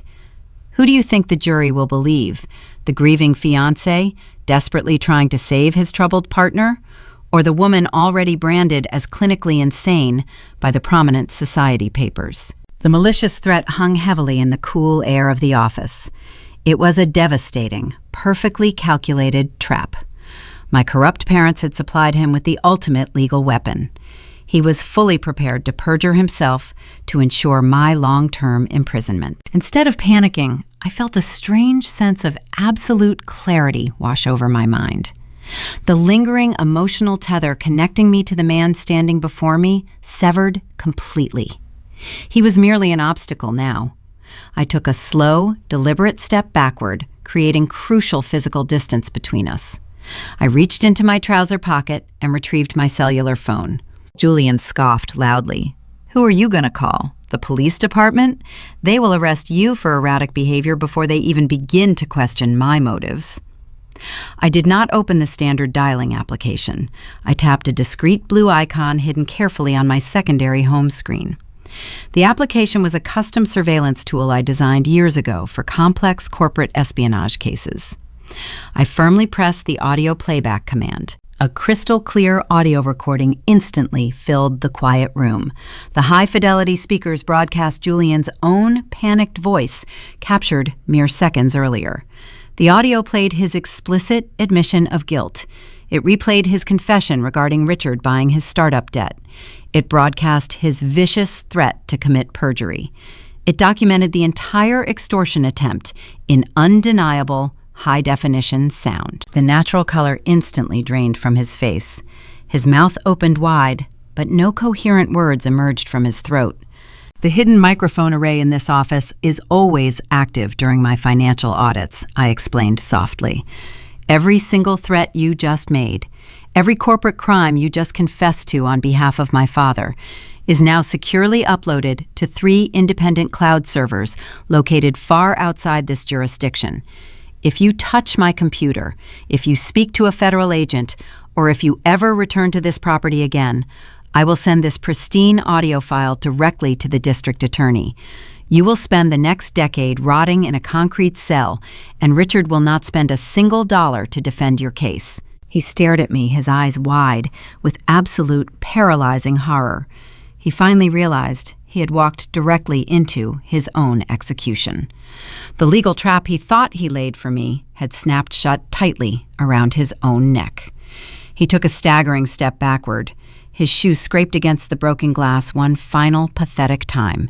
He turned swiftly and sprinted down the narrow hallway. I heard the front entrance yanked open and slammed shut with tremendous force. The apartment immediately plunged into a deep, vibrating silence. I did not waste a single moment processing the emotional betrayal. I walked immediately to the front foyer and engaged the heavy secondary security chain. I retrieved my mechanical toolkit from the hall closet and began dismantling the primary brass deadbolt. I had prudently purchased a replacement cylinder weeks ago when my initial suspicions first began to form. Within 10 precise minutes, I had installed the new lock mechanism, permanently revoking his access to my private sanctuary. I returned to the kitchen to pour a tall glass of purified water. My hands trembled slightly as the intense adrenaline began to slowly fade from my bloodstream. I took a slow sip, letting the cool liquid soothe my incredibly dry throat. My cellular phone vibrated aggressively against the smooth marble counter. I glanced down at the glowing screen. The caller identification displayed my sister Lauren's name. Lauren never called me directly. She exclusively communicated through passive-aggressive text messages or formal legal intermediaries. I pressed the green answer icon and raised the device cautiously to my ear. Anna Lawrence screamed into the receiver. Her voice was terribly shrill, entirely devoid of her usual polished, aristocratic restraint. The background noise sounded incredibly chaotic, filled with echoing voices and the sharp, piercing wail of ambulance sirens. "You need to get to Mount Sinai Hospital right now." I remained perfectly silent, listening intently to her frantic, ragged breathing. "It is, Mom," Lauren sobbed loudly. She collapsed suddenly at the country club charity gala. The paramedics say her heart completely stopped beating. They are rushing her to the emergency cardiac intensive care unit. Anna, the doctors said she might not survive the night. The call disconnected abruptly, leaving a hollow, echoing dial tone ringing in my ear. I lowered the phone slowly toward the counter. My mother, the grand orchestrator of the vicious public smear campaign, had supposedly suffered a sudden, catastrophic medical event. The timing was extraordinarily convenient. Was this a genuine, fatal biological emergency brought on by the immense psychological stress of their collapsing financial empire? Or was this another masterful, calculated legal distraction, meticulously designed to lure me out of my newly secure apartment, leaving the physical evidence vulnerable to a second, more professional break-in? The damp, midnight streets of Manhattan blurred past my windshield as I drove toward the medical center. My hands gripped the leather steering wheel with rigid intensity. The frantic telephone call from my sister Lauren still echoed through my mind. She claimed our mother had suffered a catastrophic cardiac event. I knew the timing was entirely too convenient. The sudden illness arrived mere hours after I discovered the fraudulent $50 million shadow mortgage. It happened precisely after I secured audio evidence of Julian confessing to corporate extortion. My corrupt family was bleeding leverage rapidly. They needed a massive distraction to shift the momentum. Mount Sinai Hospital towered above the surrounding architecture like a fortress of glass and steel. I navigated my vehicle into the subterranean parking structure. The concrete walls felt heavy and oppressive under the harsh security lighting. I walked briskly toward the specialized elevator banks. High society families in this city do not endure standard emergency rooms. They purchase absolute privacy and bespoke medical attention. I pressed the illuminated button for the exclusive upper pavilion. My pulse remained steady and calm. I was not walking into a tragedy. I was walking into a highly choreographed performance. The elevator doors opened quietly onto a floor that resembled a luxury hotel corridor rather than a clinical facility. Thick, patterned carpets muffled my footsteps completely. Soft, ambient lighting replaced the harsh, fluorescent glow typical of lower levels. Original abstract paintings decorated the smooth walls. Sylvia possessed a distinct historical talent for commanding absolute attention through manufactured crises. During my childhood, she frequently developed sudden, unexplainable migraines whenever my father threatened to travel abroad without her. Her ailments were always perfectly timed to manipulate the behavior of everyone trapped in her orbit. She weaponized vulnerability with breathtaking precision. I located the designated suite near the end of the long hallway. The heavy oak door stood partially open. I pushed the wooden panel inward cautiously. The scene inside was meticulously curated for maximum emotional impact. Sylvia lay propped upon a sophisticated mechanical bed. Clear intravenous tubes snaked downward from hanging plastic fluid bags. Cardiac monitors beeped with a slow, rhythmic cadence. My father, Richard, sat heavily in a leather chair beside her. He held her pale hand tightly between his own. He played the role of the devoted, terrified husband flawlessly. The air in the room felt thick with unsaid lies. I stepped further into the spacious suite.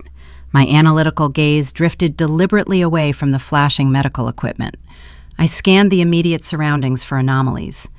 I noticed a small mahogany bedside table positioned near the large window. A thick, glossy publication rested squarely on the flat surface. It was a premium luxury lifestyle magazine featuring the upcoming autumn fashion collections. The cover remained completely pristine. The glued spine showed zero signs of creasing. The expensive paper pages were perfectly crisp and unread. A wealthy socialite suffering a genuine catastrophic heart incident does not request high-end editorial content delivered to her intensive care room. The immaculate magazine served as a glaring physical tell. My mother was not hovering near the edge of death. She was simply incredibly bored while waiting for her theatrical medical drama to fully unfold. The intravenous lines were merely props. The hospital gown was a temporary costume. She required the illusion of fragility to protect the stolen real estate fortune. A young attending physician entered the quiet suite carrying a digital medical tablet. He wore a crisp white coat over neat navy scrubs. I observed his micro-expressions closely as he approached the bed. He reviewed the latest vital signs displayed on the primary monitor. A subtle frown creased his forehead. His dark eyes betrayed a distinct sense of professional bewilderment. He spoke in low, measured tones to my father. The doctor explained cautiously that all cardiovascular imaging scans returned completely normal results. The complex blood enzyme tests showed absolutely zero biological indicators of cardiac muscle damage. Sylvia merely reported severe subjective chest pain and extreme shortness of breath. These ambiguous symptoms were entirely unprovable by modern science. The medical staff could not legally discharge her because my powerful family implicitly threatened massive malpractice litigation. The prestigious hospital was effectively held hostage by a phantom illness. I maintained a strictly cold, professional boundary. I did not rush to the bedside to offer false comfort. I did not shed fabricated tears. I stood silently near the doorway, observing the grand deception play out. I analyzed their desperate strategy with the detached precision of a forensic auditor. Richard finally noticed my silent presence in the room. He released my mother's hand gently and walked slowly toward the hallway. His face contorted rapidly into a dark mask of righteous fury. He cornered me near the nursing station, out of earshot from the medical staff. He lowered his voice to a menacing, guttural whisper. He viciously accused me of causing this sudden emergency. He claimed my relentless financial investigations had pushed her fragile heart beyond its absolute physical limit. The cruel accusations were completely baseless, but strategically brilliant. He revealed his true legal motive within mere seconds. His aggressive corporate attorneys had already drafted an emergency judicial petition. They planned to submit the thick document to the presiding appellate judge early tomorrow morning. The motion formally requested an indefinite suspension of my 30-day forensic audit window. My father fully intended to weaponize this fabricated health crisis to legally freeze my investigation. He planned to paint me as a monstrous deranged daughter, driving her own elderly mother to an early grave. No sympathetic judge would force a grieving family to endure a hostile corporate audit while the matriarch supposedly fought for her life. The legal maneuver would successfully buy him months of unsupervised access to the locked servers. I turned away from his toxic presence without speaking a single word. Engaging his twisted narrative would only provide him with more psychological ammunition. I walked swiftly down the carpeted hallway, leaving the pathetic theater of lies behind me. I entered the designated elevator and descended rapidly toward the subterranean parking garage. The cold, damp air offered a brief moment of mental clarity. The civil embezzlement dispute had escalated into a desperate race against the federal judicial clock. I needed to move the stolen mortgage documents to a secure physical location immediately. I approached my vehicle parked near a massive concrete support pillar. Sudden movement in the peripheral shadows caught my immediate attention. I stopped walking instantly and stepped quietly behind a large black sport utility vehicle to conceal my presence. My younger sister Lauren stood nervously near the steep exit ramp. She wore a dark, tailored trench coat pulled tightly around her narrow shoulders. A tall man in a sharp gray suit approached her from the opposite direction. I recognized his facial profile instantly under the dim security lights. He was the junior law partner working directly under Victor Harrison, the very same attorney representing the corrupt luxury brokerage. Lauren cast a frantic glance around the empty garage. She reached deep into her expensive leather handbag and produced a thick, unmarked manila envelope. She slipped the heavy package quickly into the man's waiting hands. He nodded briefly and vanished silently into the darkness. I stood frozen behind the vehicle. The corrupt family dynamic had just fractured. My sister was secretly purchasing something from the enemy camp. I needed to discover exactly what kind of destructive leverage she was buying in the shadows. The morning sun offered zero comfort as a heavy, suffocating dread settled firmly across the sprawling Manhattan metropolis. A sharply dressed corporate courier arrived at my residential building lobby shortly after dawn. He clutched a thick, intimidating legal parcel tightly against his chest. I signed the official delivery manifest with rapid, aggressive strokes. The ballpoint pen scratched harshly against the wooden clipboard. I carried the heavy, fibrous envelope back to my kitchen counter and tore the seal open. Inside the package lay a formal binding summons. An emergency shareholder assembly was officially convened for Friday afternoon. The printed agenda contained a single, devastating action item: a formal vote of no confidence aimed directly at terminating my position as the primary estate executor. My father and my younger sister had utilized the midnight hours with terrifying efficiency. While I investigated phantom cardiac illnesses at the luxury medical center, they finalized their ruthless corporate coup. They meticulously targeted the most vulnerable factions within our family brokerage directorship. These wealthy individuals were legally obligated to uphold strict fiduciary duties, yet their moral loyalty proved entirely transactional. Richard systematically distributed highly lucrative commercial real estate portfolios to the undecided voters. He quietly transferred prime coastal assets to secure their crucial allegiances. Lauren handled the ambitious younger executives. She aggressively offered guaranteed promotions and massive salary increases once my authority was formally eradicated. Their coordinated bribery campaign practically guaranteed my swift removal. If the corrupt tribunal successfully stripped my legal title, my mandated 30-day forensic window would instantly collapse. The hidden $50 million shadow mortgage would remain permanently buried beneath mountains of bureaucratic red tape. I needed to observe these conspirators directly to gauge their confidence. I dressed carefully in a structured charcoal wool suit, arming myself with necessary professional armor. I traveled downtown toward the towering central corporate headquarters. The massive glass architectural lobby felt uncharacteristically frigid this morning. I bypassed the standard security checkpoint and pressed the call button for the private executive lift. The polished stainless steel doors parted completely silently. I stepped inside the pristine mahogany-paneled compartment. Just before the automated sensor triggered the closure sequence, a slender, manicured hand blocked the path. Lauren slipped gracefully into the confined space. My sibling always possessed a dangerous, predatory grace. Since our early childhood, she harbored deep, festering resentments regarding my senior status within our complex dynasty hierarchy. While I diligently pursued advanced forensic accounting degrees, she cultivated ruthless, elite social alliances. She fundamentally believed charm, deception, and manipulation were vastly superior weapons compared to logic or hard work. Today, she wore a brilliant, triumphant smirk. Her dark eyes gleamed with intense, anticipated victory.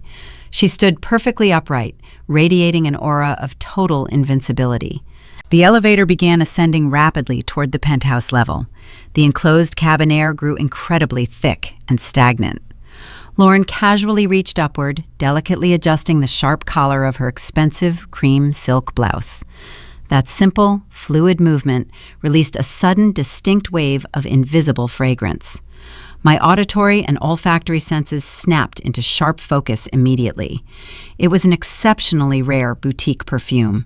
Exotic, lingering notes of crushed wild jasmine, smoked Lebanese cedar, and pure white amber drifted across the narrow cabin. It was an absolutely unmistakable, custom-blended scent. My breath caught sharply inside my tightened throat. Just 3 short weeks prior, Julian proudly displayed a small, ornate crystal bottle containing that exact bespoke fragrance. He claimed it was a tremendously costly birthday present, specifically commissioned for his older relative. He confidently assured me he intended to mail the luxurious imported gift directly to his sister Maya. Maya was a highly respected African-American federal prosecutor, currently residing in Chicago. She was a brilliant, formidable woman of fierce, unyielding integrity, who frequently warned him against accepting unearned favors from wealthy, manipulative elites. Julian swore the exotic, intoxicating aroma was meant solely for her demanding, sophisticated tastes. Yet the expensive, overwhelming smell was currently radiating directly from my treacherous sibling's warm skin. The elevator chime sounded softly at the highest floor. Lauren exited the compartment without uttering a single syllable. Her smug, arrogant posture radiated complete territorial dominance. I remained completely frozen inside the descending car. A sickening, horrifying realization bloomed deeply inside my aching chest. The scattered pieces of the psychological puzzle began shifting rapidly into a terrifying new configuration.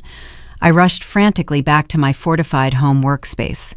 The lingering phantom scent of absolute betrayal fueled my desperate, aggressive keystrokes. I reopened the encrypted digital communication portal. I felt overwhelmingly determined to trace the anonymous whistleblower's origin point. The complex digital breadcrumbs led entirely away from the internal corporate brokerage servers. I followed the sophisticated routing protocol through multiple international proxy networks. I utilized advanced proprietary decryption algorithms to violently strip away the protective security firewalls. The final Internet Protocol address terminated at a highly secure commercial depository institution situated right in the bustling heart of Midtown. The geographical location was completely unexpected. However, the metadata extraction process revealed a secondary, hidden layer of astonishing information. The dummy vendor accounts tied directly to Julian's fraudulent shell enterprise contained deeply embedded communication logs. These covert underground channels were ostensibly designed for transferring sensitive financial authorization codes. I ran a secondary, rigorous translation program to decode the raw binary text strings. The powerful computer finished processing the massive data packet within mere seconds. I stared blankly at the resulting transcriptions in absolute, paralyzing horror. The decoded digital files were absolutely not business directives. They were intensely intimate, incredibly passionate personal exchanges. Hundreds upon hundreds of clandestine romantic messages sent between my supposed loyal partner and my ruthlessly ambitious sibling. The verified timestamps stretched backward for over 14 consecutive months. The scandalous timeline originated long before my grandmother's physical health initially declined. It started long before the current stressful financial audit ever began. Julian was definitely not merely a desperate, struggling entrepreneur trapped against his will by my father's ruthless extortion scheme.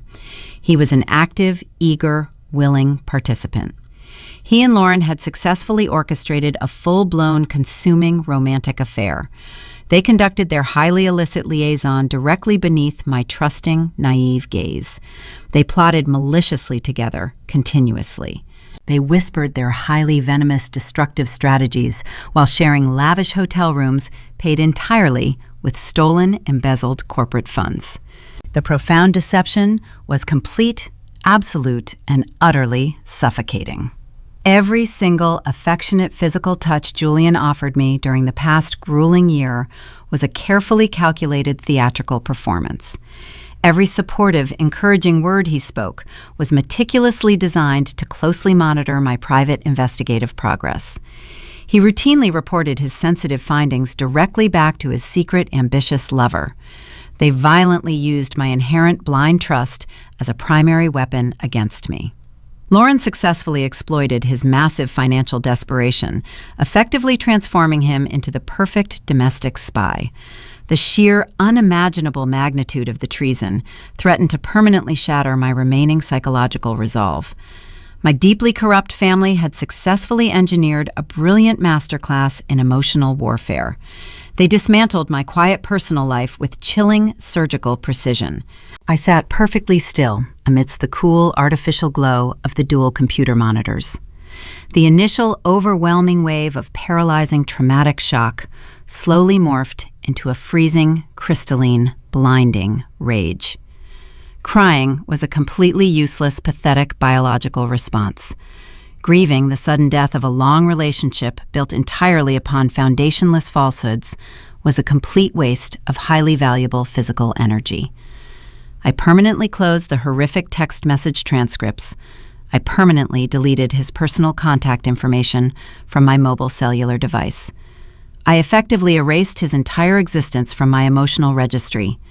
I needed absolute, pristine mental clarity for the upcoming brutal battle.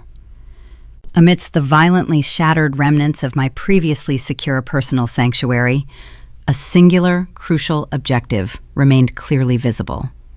The highly corrupt tribunal vote was legally scheduled to commence in precisely 48 ticking hours.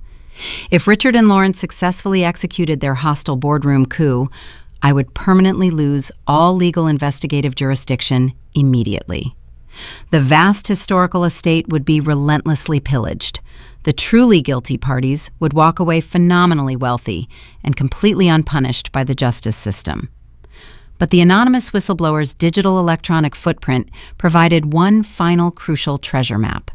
The original physically signed fraudulent documents proving the massive federal banking crime were currently hidden inside a reinforced safety deposit box at that specific Midtown financial institution.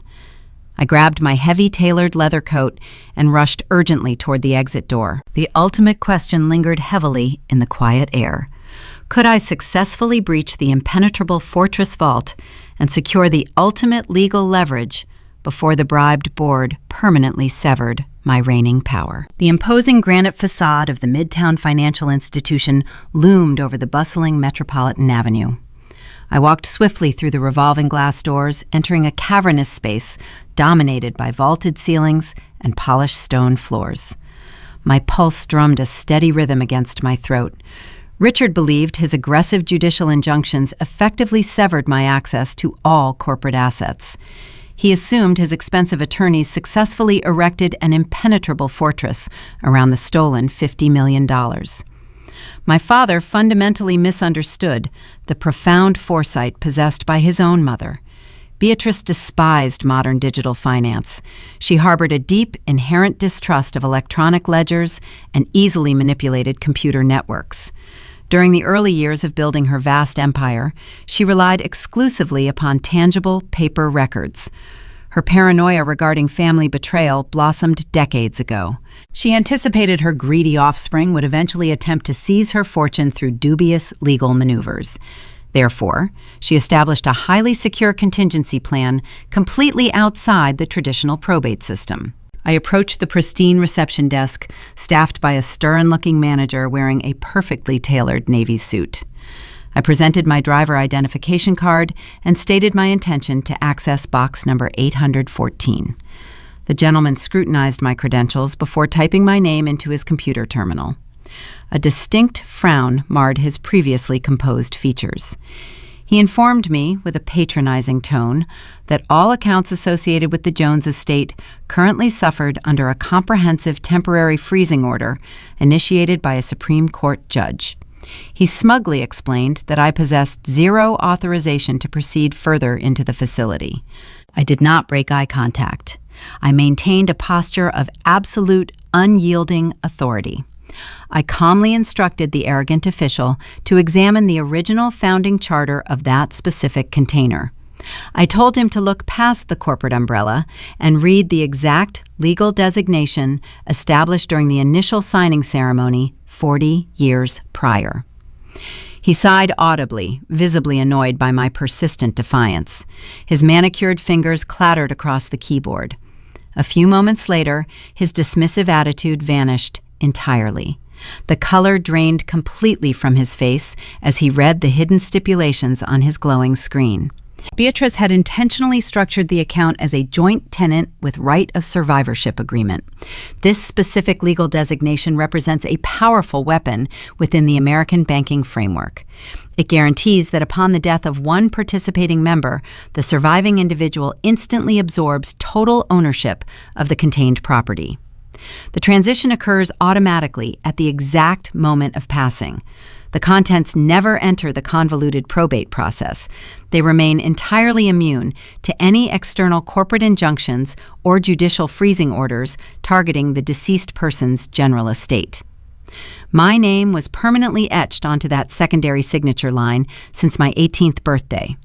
Richard possessed absolutely no jurisdiction over this private sanctuary. The arrogant manager stammered a quiet apology. He nervously summoned a senior vault custodian to escort me into the subterranean depths. We descended in a silent private elevator toward the secure underground levels. The air grew noticeably cooler and smelled faintly of metallic dust and old paper. The custodian led me down a long, pristine corridor lined entirely with imported Italian marble. We stopped before a massive reinforced steel door guarding the primary depository chamber. The guard requested the final verbal authorization cipher required to bypass the secondary biometric security protocol. Beatrice chose the phrase carefully, knowing I would eventually understand its profound significance. I cleared my throat and spoke the words clearly into the silent space. The brass ledger. A green light flashed brilliantly above the heavy door. The custodian pushed the barrier open, revealing rows upon rows of identical silver compartments. We navigated the labyrinthine aisles until we reached Section 8. He located the specific rectangular door and inserted his proprietary Bankmaster instrument into the left cylinder. I produced the small, intricate antique key my grandmother mailed to me months ago. I slid the metal shaft into the right cylinder. We turned our wrists in perfect synchronization.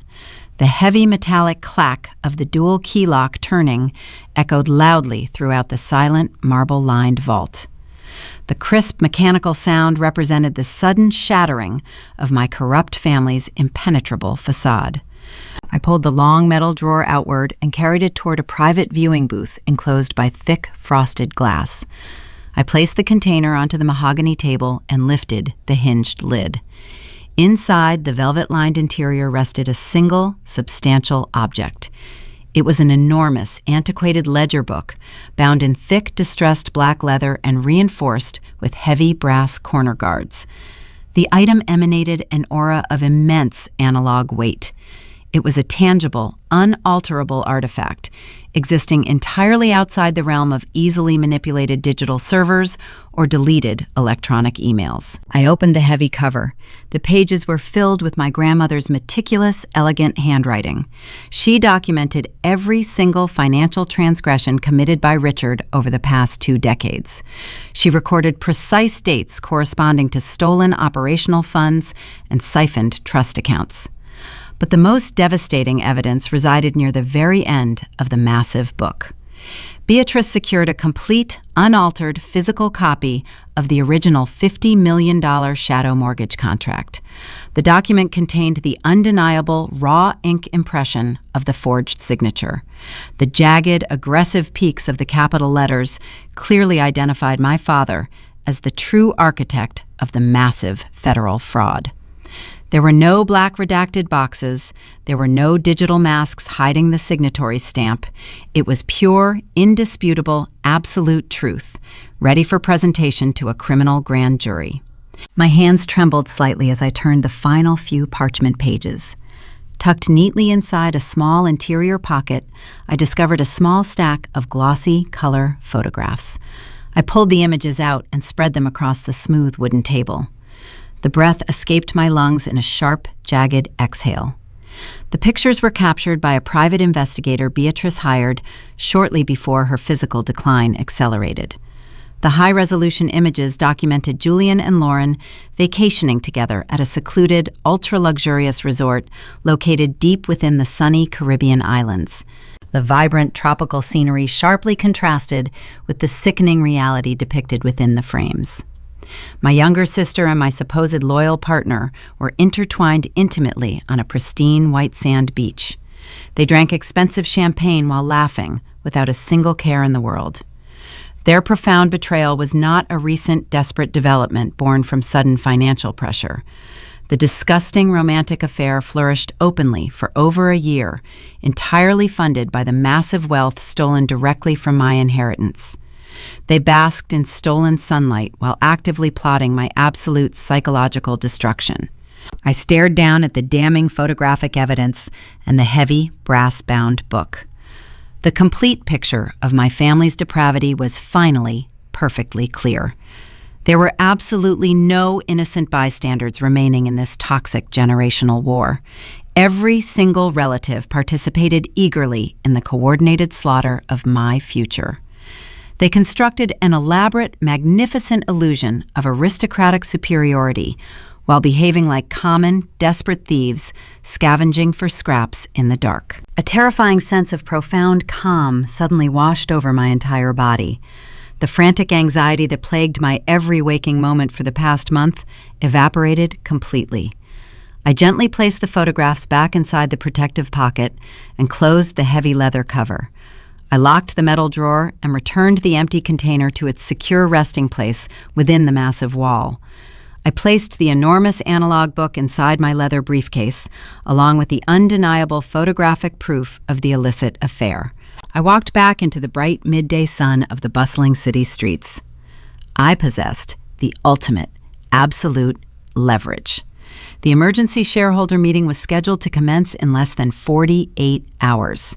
My corrupt father, ambitious sister, and treacherous former partner fully expected me to arrive at the boardroom, broken, terrified, and completely defenseless. They anticipated a swift, clean victory. They planned to publicly humiliate me before formally stripping away my legal authority.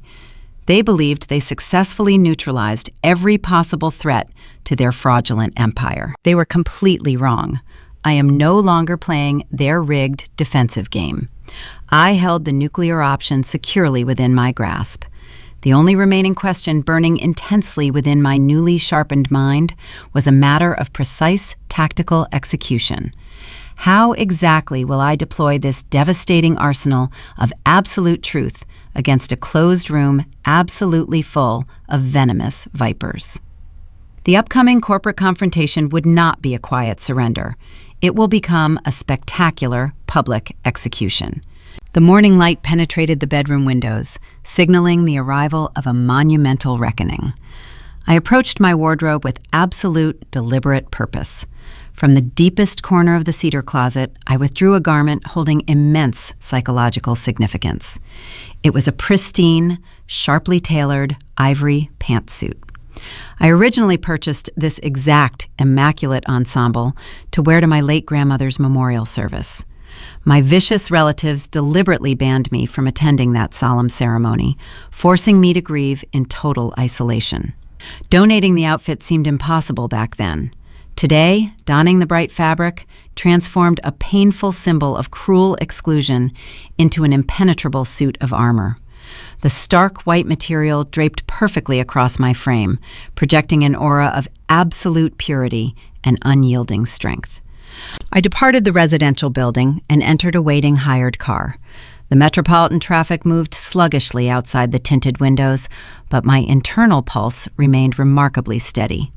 My heavy leather briefcase rested securely upon the leather seat beside me. Deep inside its dark interior lay the magnificent analog brass ledger. The physical artifact pulsed with undeniable destructive energy. Tucked neatly beside the antique book were the glossy photographs clearly documenting my sister's abhorrent romantic affair.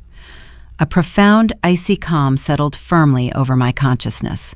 My ruthless adversaries genuinely believed they had successfully orchestrated a flawless legal checkmate. They remained blissfully ignorant of the elite federal agents currently gathering inside the towering corporate lobby downtown. I secretly arranged for the armed authorities to arrive at precisely 2 o'clock. The inescapable trap was flawlessly set. The corporate headquarters vibrated with nervous, electric tension when I finally arrived. I completely ignored the startled receptionist and marched directly toward the private executive elevator. The stainless steel doors parted, granting me access to the highest floor. I stepped confidently into the massive mahogany-paneled boardroom. The dark, heavy wood absorbed all natural light, generating a distinctly oppressive, suffocating atmosphere. My radiant clothing provided a jarring visual contrast against the gloomy, cavernous interior. I appeared as a solitary beacon of blinding truth, navigating through a den of shadowy deception. The enormous rectangular table was flanked by immensely powerful individuals. These wealthy board members represented the absolute upper echelon of Manhattan society. They wore expensive charcoal garments and projected false auras of invincible authority. Yet beneath their highly polished exteriors, they functioned merely as easily manipulated pawns. My corrupt father had systematically bribed these supposedly honorable directors, utilizing stolen estate resources. They eagerly traded their strict fiduciary responsibilities for highly lucrative commercial real estate portfolios and coastal property deeds. Seated at the dominant head of the long table sat Richard, radiating sickening, smug confidence. To his immediate right positioned Sylvia. My deceitful mother appeared miraculously recovered from her supposedly fatal cardiac incident. Merely 48 hours ago, she lay dramatically tethered to complex medical monitors, fabricating a terminal illness, solely to halt my forensic audit. Today, she wore a vibrant designer silk dress, her complexion glowing warmly beneath flawless cosmetic application. The phantom disease evaporated instantly, the very moment it served its malicious, deceptive purpose. Lauren occupied the adjacent leather chair, her rigid posture broadcasting arrogant, undeniable triumph. She shot me a highly venomous, mocking glare across the room. I walked slowly toward the opposite end of the lengthy table and claimed my designated seat. I deliberately arrived entirely without legal representation. I placed my heavy briefcase softly onto the highly polished wooden surface, but kept the metal clasps firmly locked. I folded my hands neatly upon my lap and maintained absolute, unbroken silence. My stubborn refusal to speak or launch a defensive protest visibly unsettled several junior executives present in the chamber. They fully anticipated a hysterical, emotional outburst or a desperate, tearful plea for professional mercy. My quiet, stoic demeanor effectively deprived them of their desired theatrical entertainment. Richard stood up smoothly, aggressively buttoning his custom-tailored jacket. He surveyed the crowded room, sporting the arrogant expression of a victorious emperor surveying conquered lands. He began delivering a profoundly sickening monologue regarding dynastic duty, corporate stability, and unyielding loyalty. He spoke eloquently about the incredibly heavy burdens associated with elite leadership and the painful necessity of making difficult choices to protect the overarching family legacy. He audaciously painted himself as a noble, suffering patriarch, desperately attempting to salvage the prestigious firm from an unstable rogue executor. Every single syllable escaping his mouth dripped with massive, profound hypocrisy. He lectured the captivated audience concerning financial integrity while actively concealing a $50 million federal forgery. He passionately praised family loyalty while secretly weaponizing my own younger sibling against me. I listened intently, allowing a faint, knowing smile to play softly across my lips. The dramatic irony tasted utterly delicious. He was passionately confessing his boundless criminal arrogance to a room full of individuals destined to become federal inmates. He actively tightened the metaphorical noose around his own neck with every single self-righteous, booming proclamation. The heavy oak double doors clicked open quietly. Julian slipped stealthily into the tense chamber, taking a submissive position directly behind Lauren. He wore a sharp slate gray suit, his hair perfectly styled. His unexpected physical presence visually confirmed the absolute depth of his sickening treachery. He officially stood united with the enemy faction, no longer attempting to disguise his true, horrific allegiance. He exchanged a brief, highly intimate glance with my sister. The secret lovers basked happily in their anticipated victory, completely unaware that I possessed crisp photographic evidence capturing their tropical betrayal. Julian's older sibling, Maya, the formidable African-American prosecutor working in Chicago, frequently warned him about associating with these types of wealthy, manipulative vultures. He foolishly ignored her wise counsel, choosing instead to become a willing, greedy accomplice to their massive fraud. Now, his total destruction was absolutely guaranteed. The elderly board chairman cleared his throat loudly, demanding immediate attention from the whispering attendees. He formally announced the emergency agenda item. He read the aggressive motion demanding the immediate stripping of my legal authority and the permanent revocation of my primary executor status.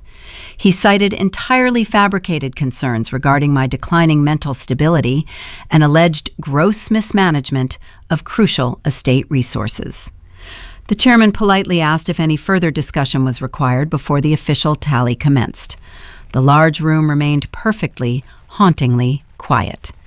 The bribed directors stared firmly downward, cowardly avoiding my piercing gaze. Richard nodded approvingly toward his eager, corrupted accomplices. The chairman officially initiated the formal voting procedure. Suddenly, Julian stepped forward confidently from the dimly lit shadows.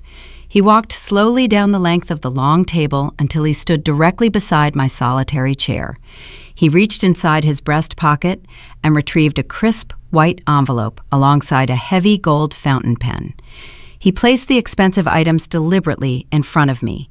He leaned down slightly, whispering softly into my ear. He smugly declared the document was a pre-drafted letter of voluntary resignation. He claimed signing it immediately would miraculously prevent a highly humiliating public termination. He generously offered me a final, pathetic opportunity to surrender gracefully before the imminent slaughter.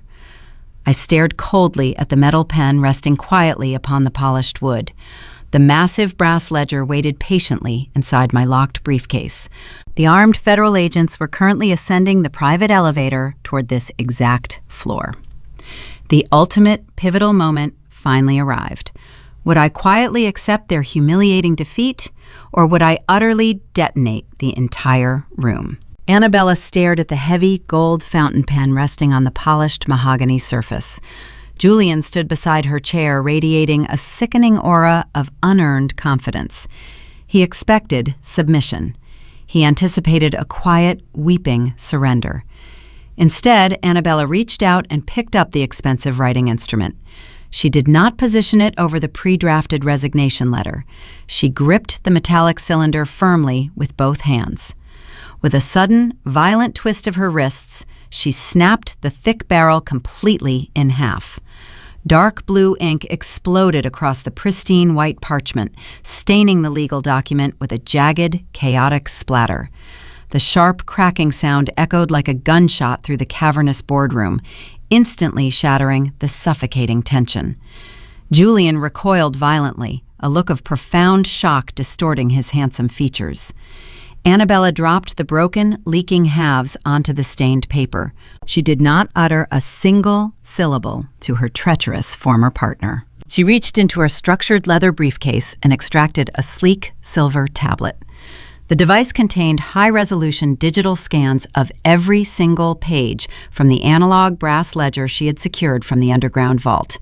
She calmly connected a discrete cable into the centralized media port embedded within the long table.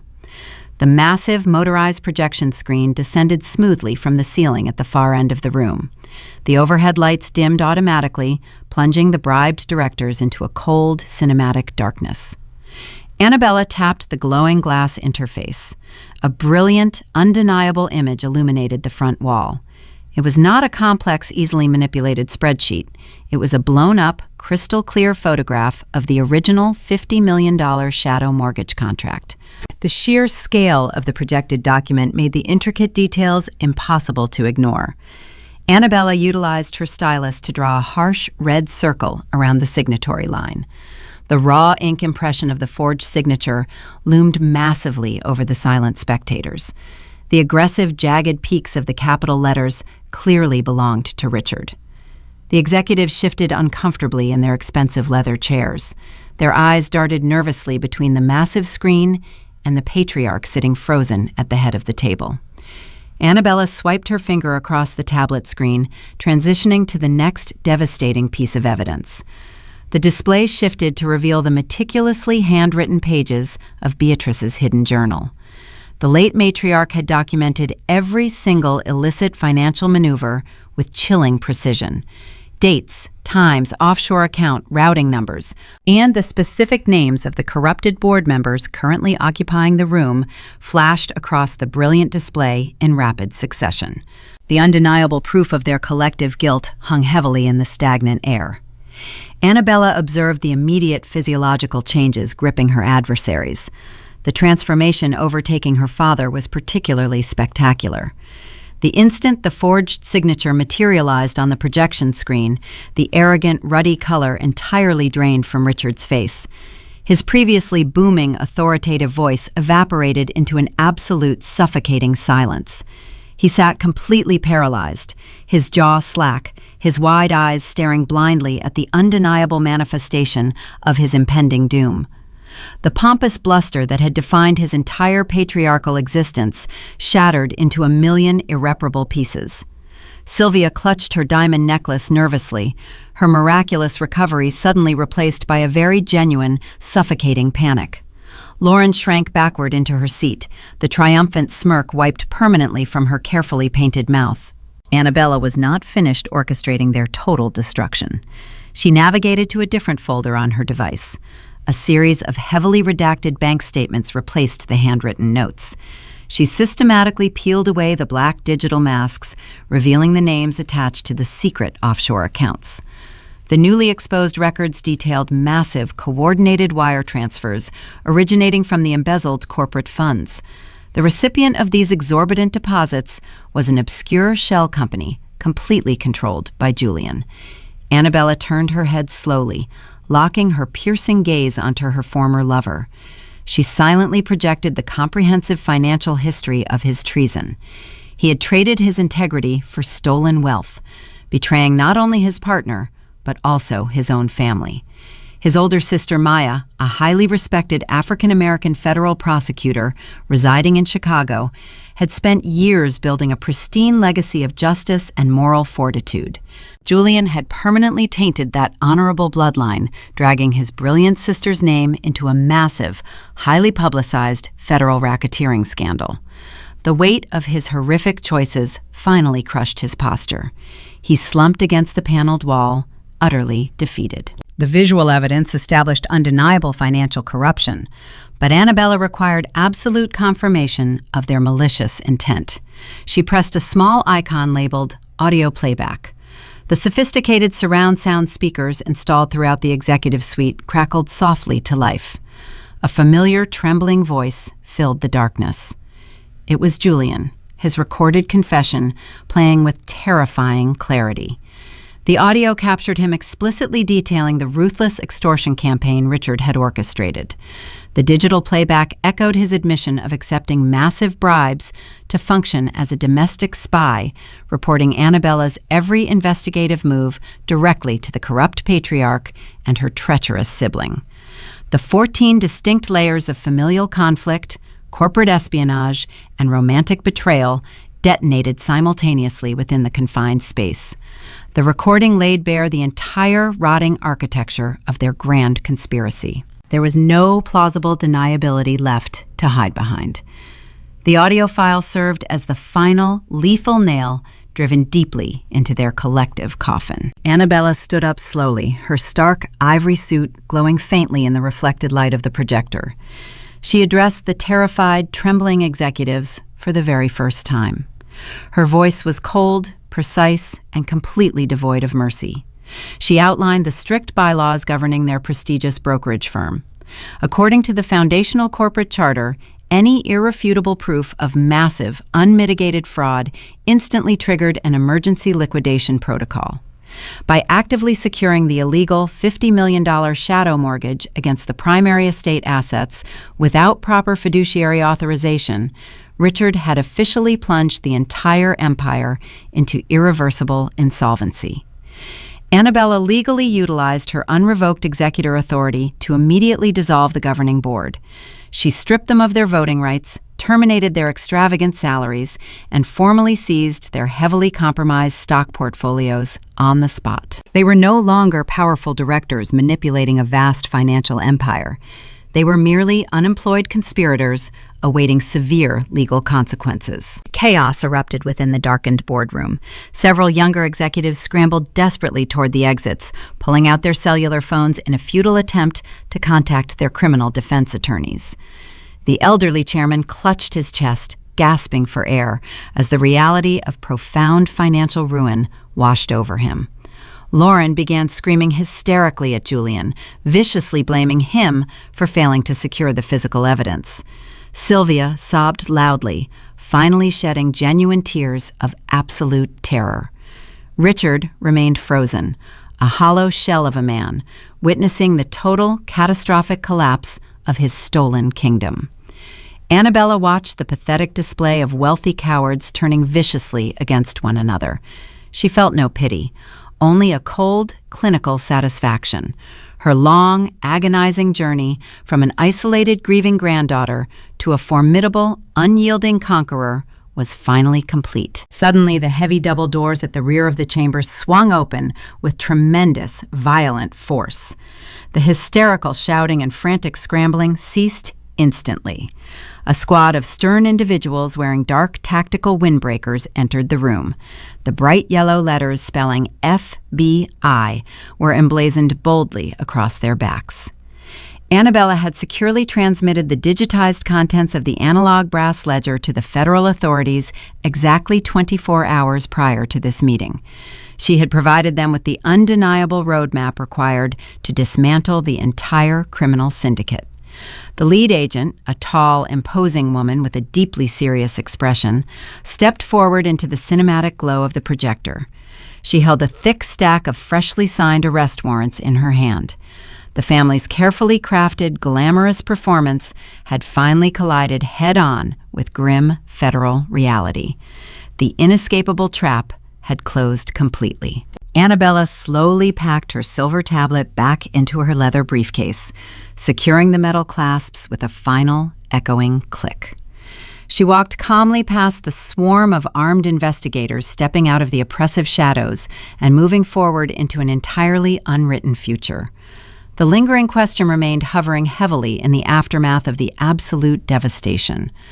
With the corrupt dynasty utterly eradicated and her vicious relatives facing decades in federal prison, what immense, powerful empire would the victorious executor decide to construct from the smoking, shattered ruins? The federal agents moved with terrifying, calculated precision throughout the opulent boardroom. Annabella observed the chaotic spectacle from the quiet periphery, her posture completely relaxed against the mahogany-paneled wall. She watched the lead investigator secure heavy steel handcuffs around Richard's wrists. The cold metal clinked sharply against his expensive, custom-tailored suit jacket. He did not resist. The arrogant patriarch who spent decades manipulating vast financial markets now appeared remarkably small and incredibly fragile. The imposing federal officer loudly recited the official criminal charges. The lengthy list included massive wire fraud, grand larceny, and corporate racketeering. Richard stared vacantly at the highly polished floorboards, entirely unable to process the total annihilation of his stolen empire. His booming voice, previously utilized to terrorize subordinates and manipulate family members, was completely silenced by the overwhelming weight of federal justice. The illusion of his absolute superiority shattered permanently right before her eyes. Julian fared significantly worse during the intense apprehension process. 2 heavily armed agents pinned his shoulders against the long wooden table. They aggressively searched his pockets, confiscating his mobile phone and digital keys.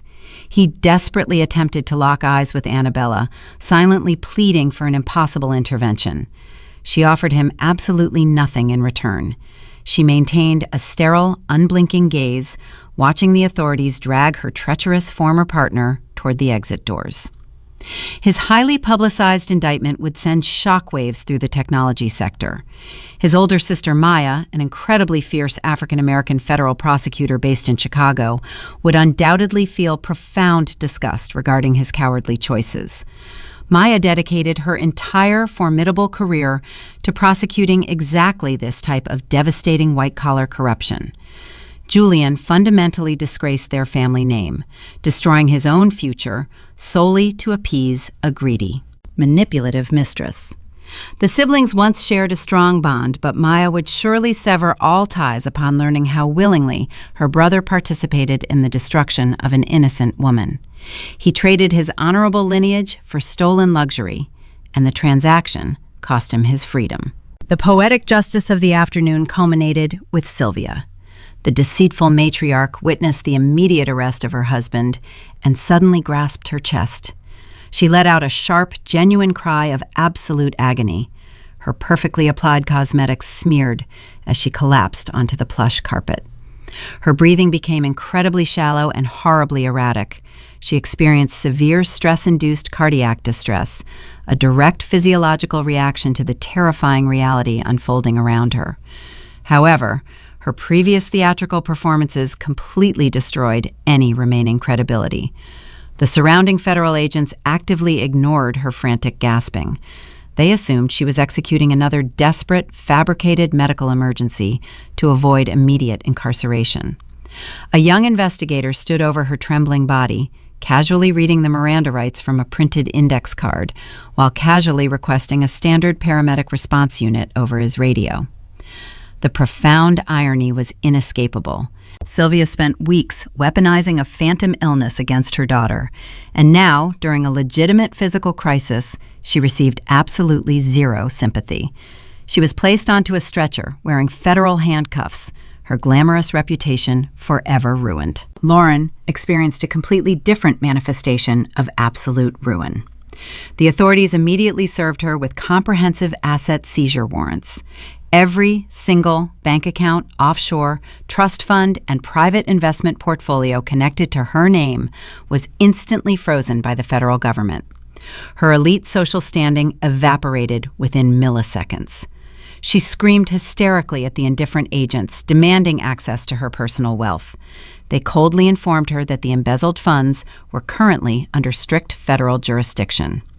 She was left entirely penniless, utterly stripped of the lavish lifestyle she viciously stole from her own sibling. She possessed zero practical skills and completely lacked any genuine professional experience. The luxury boutiques and exclusive social clubs would immediately lock their doors to her.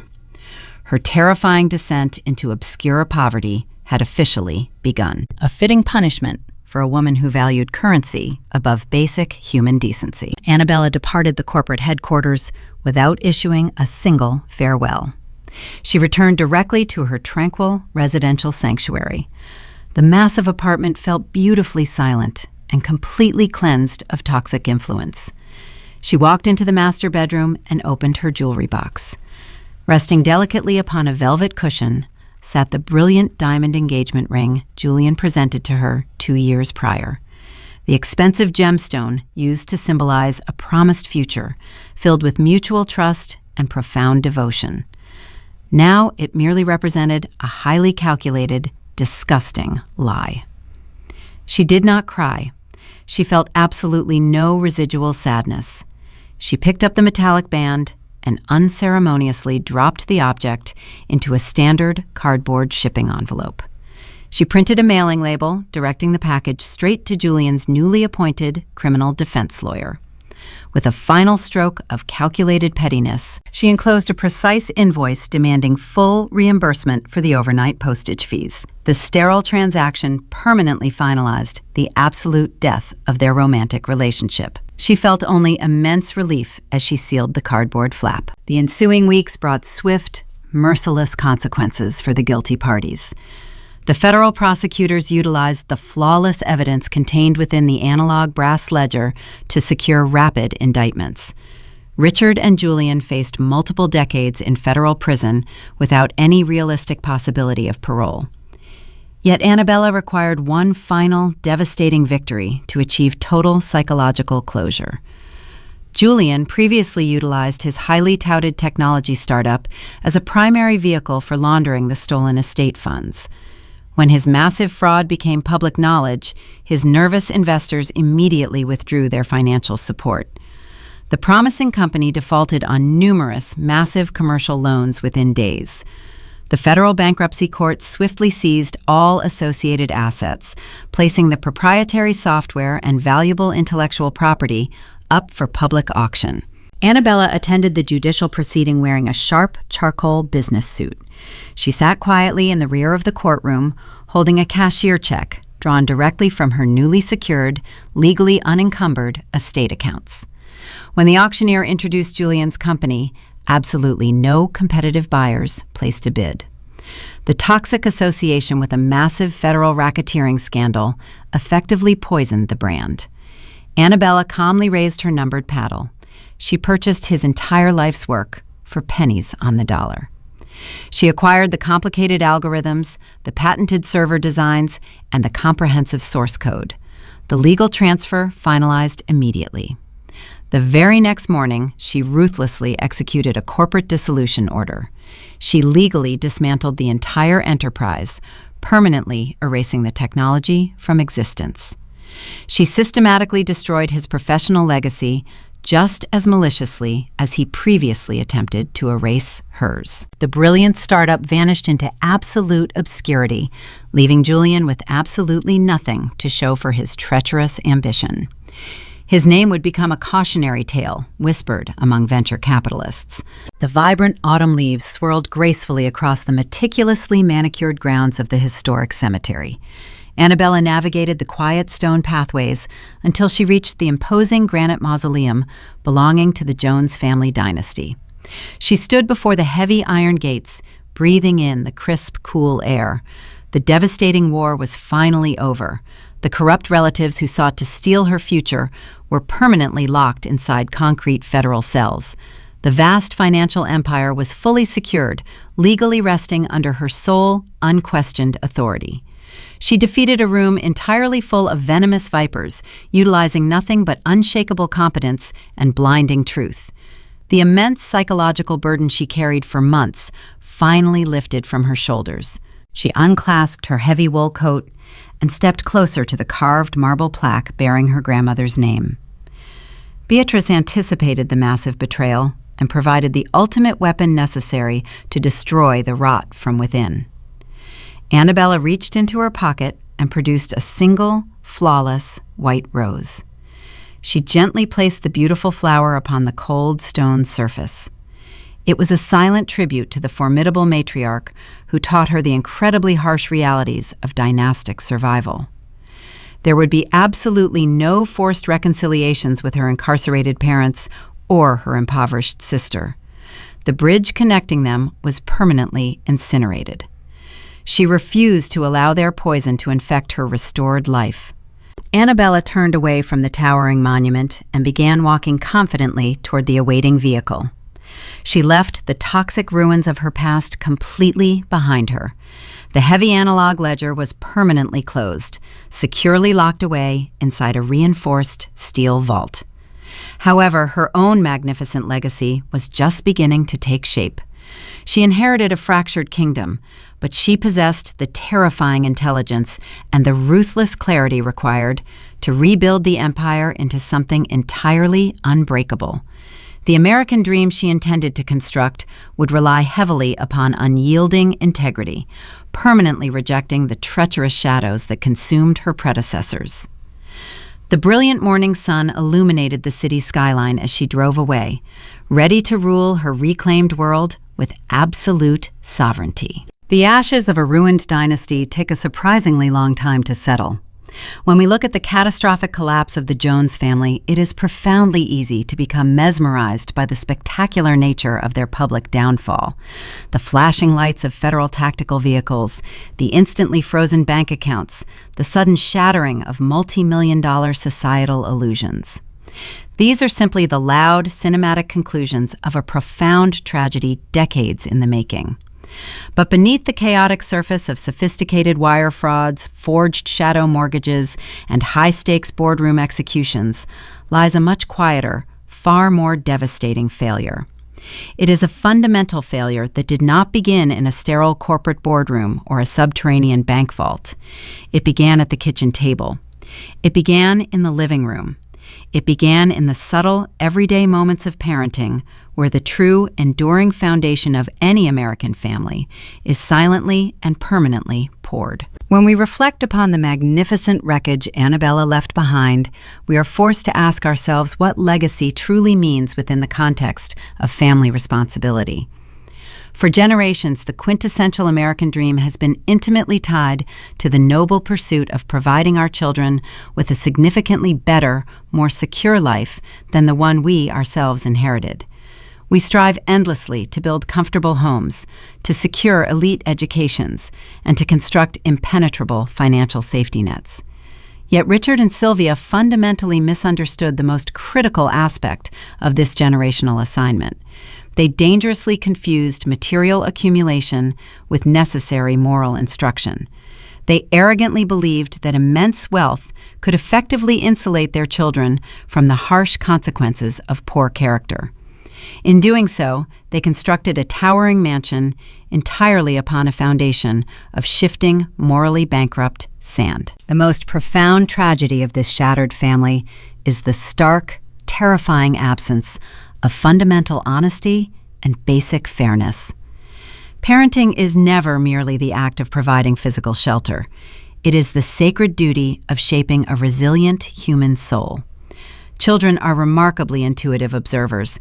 They absolutely do not learn their core values from the eloquent, hypocritical speeches their parents occasionally deliver. They learn primarily from the quiet choices their parents make when they believe absolutely no one is watching.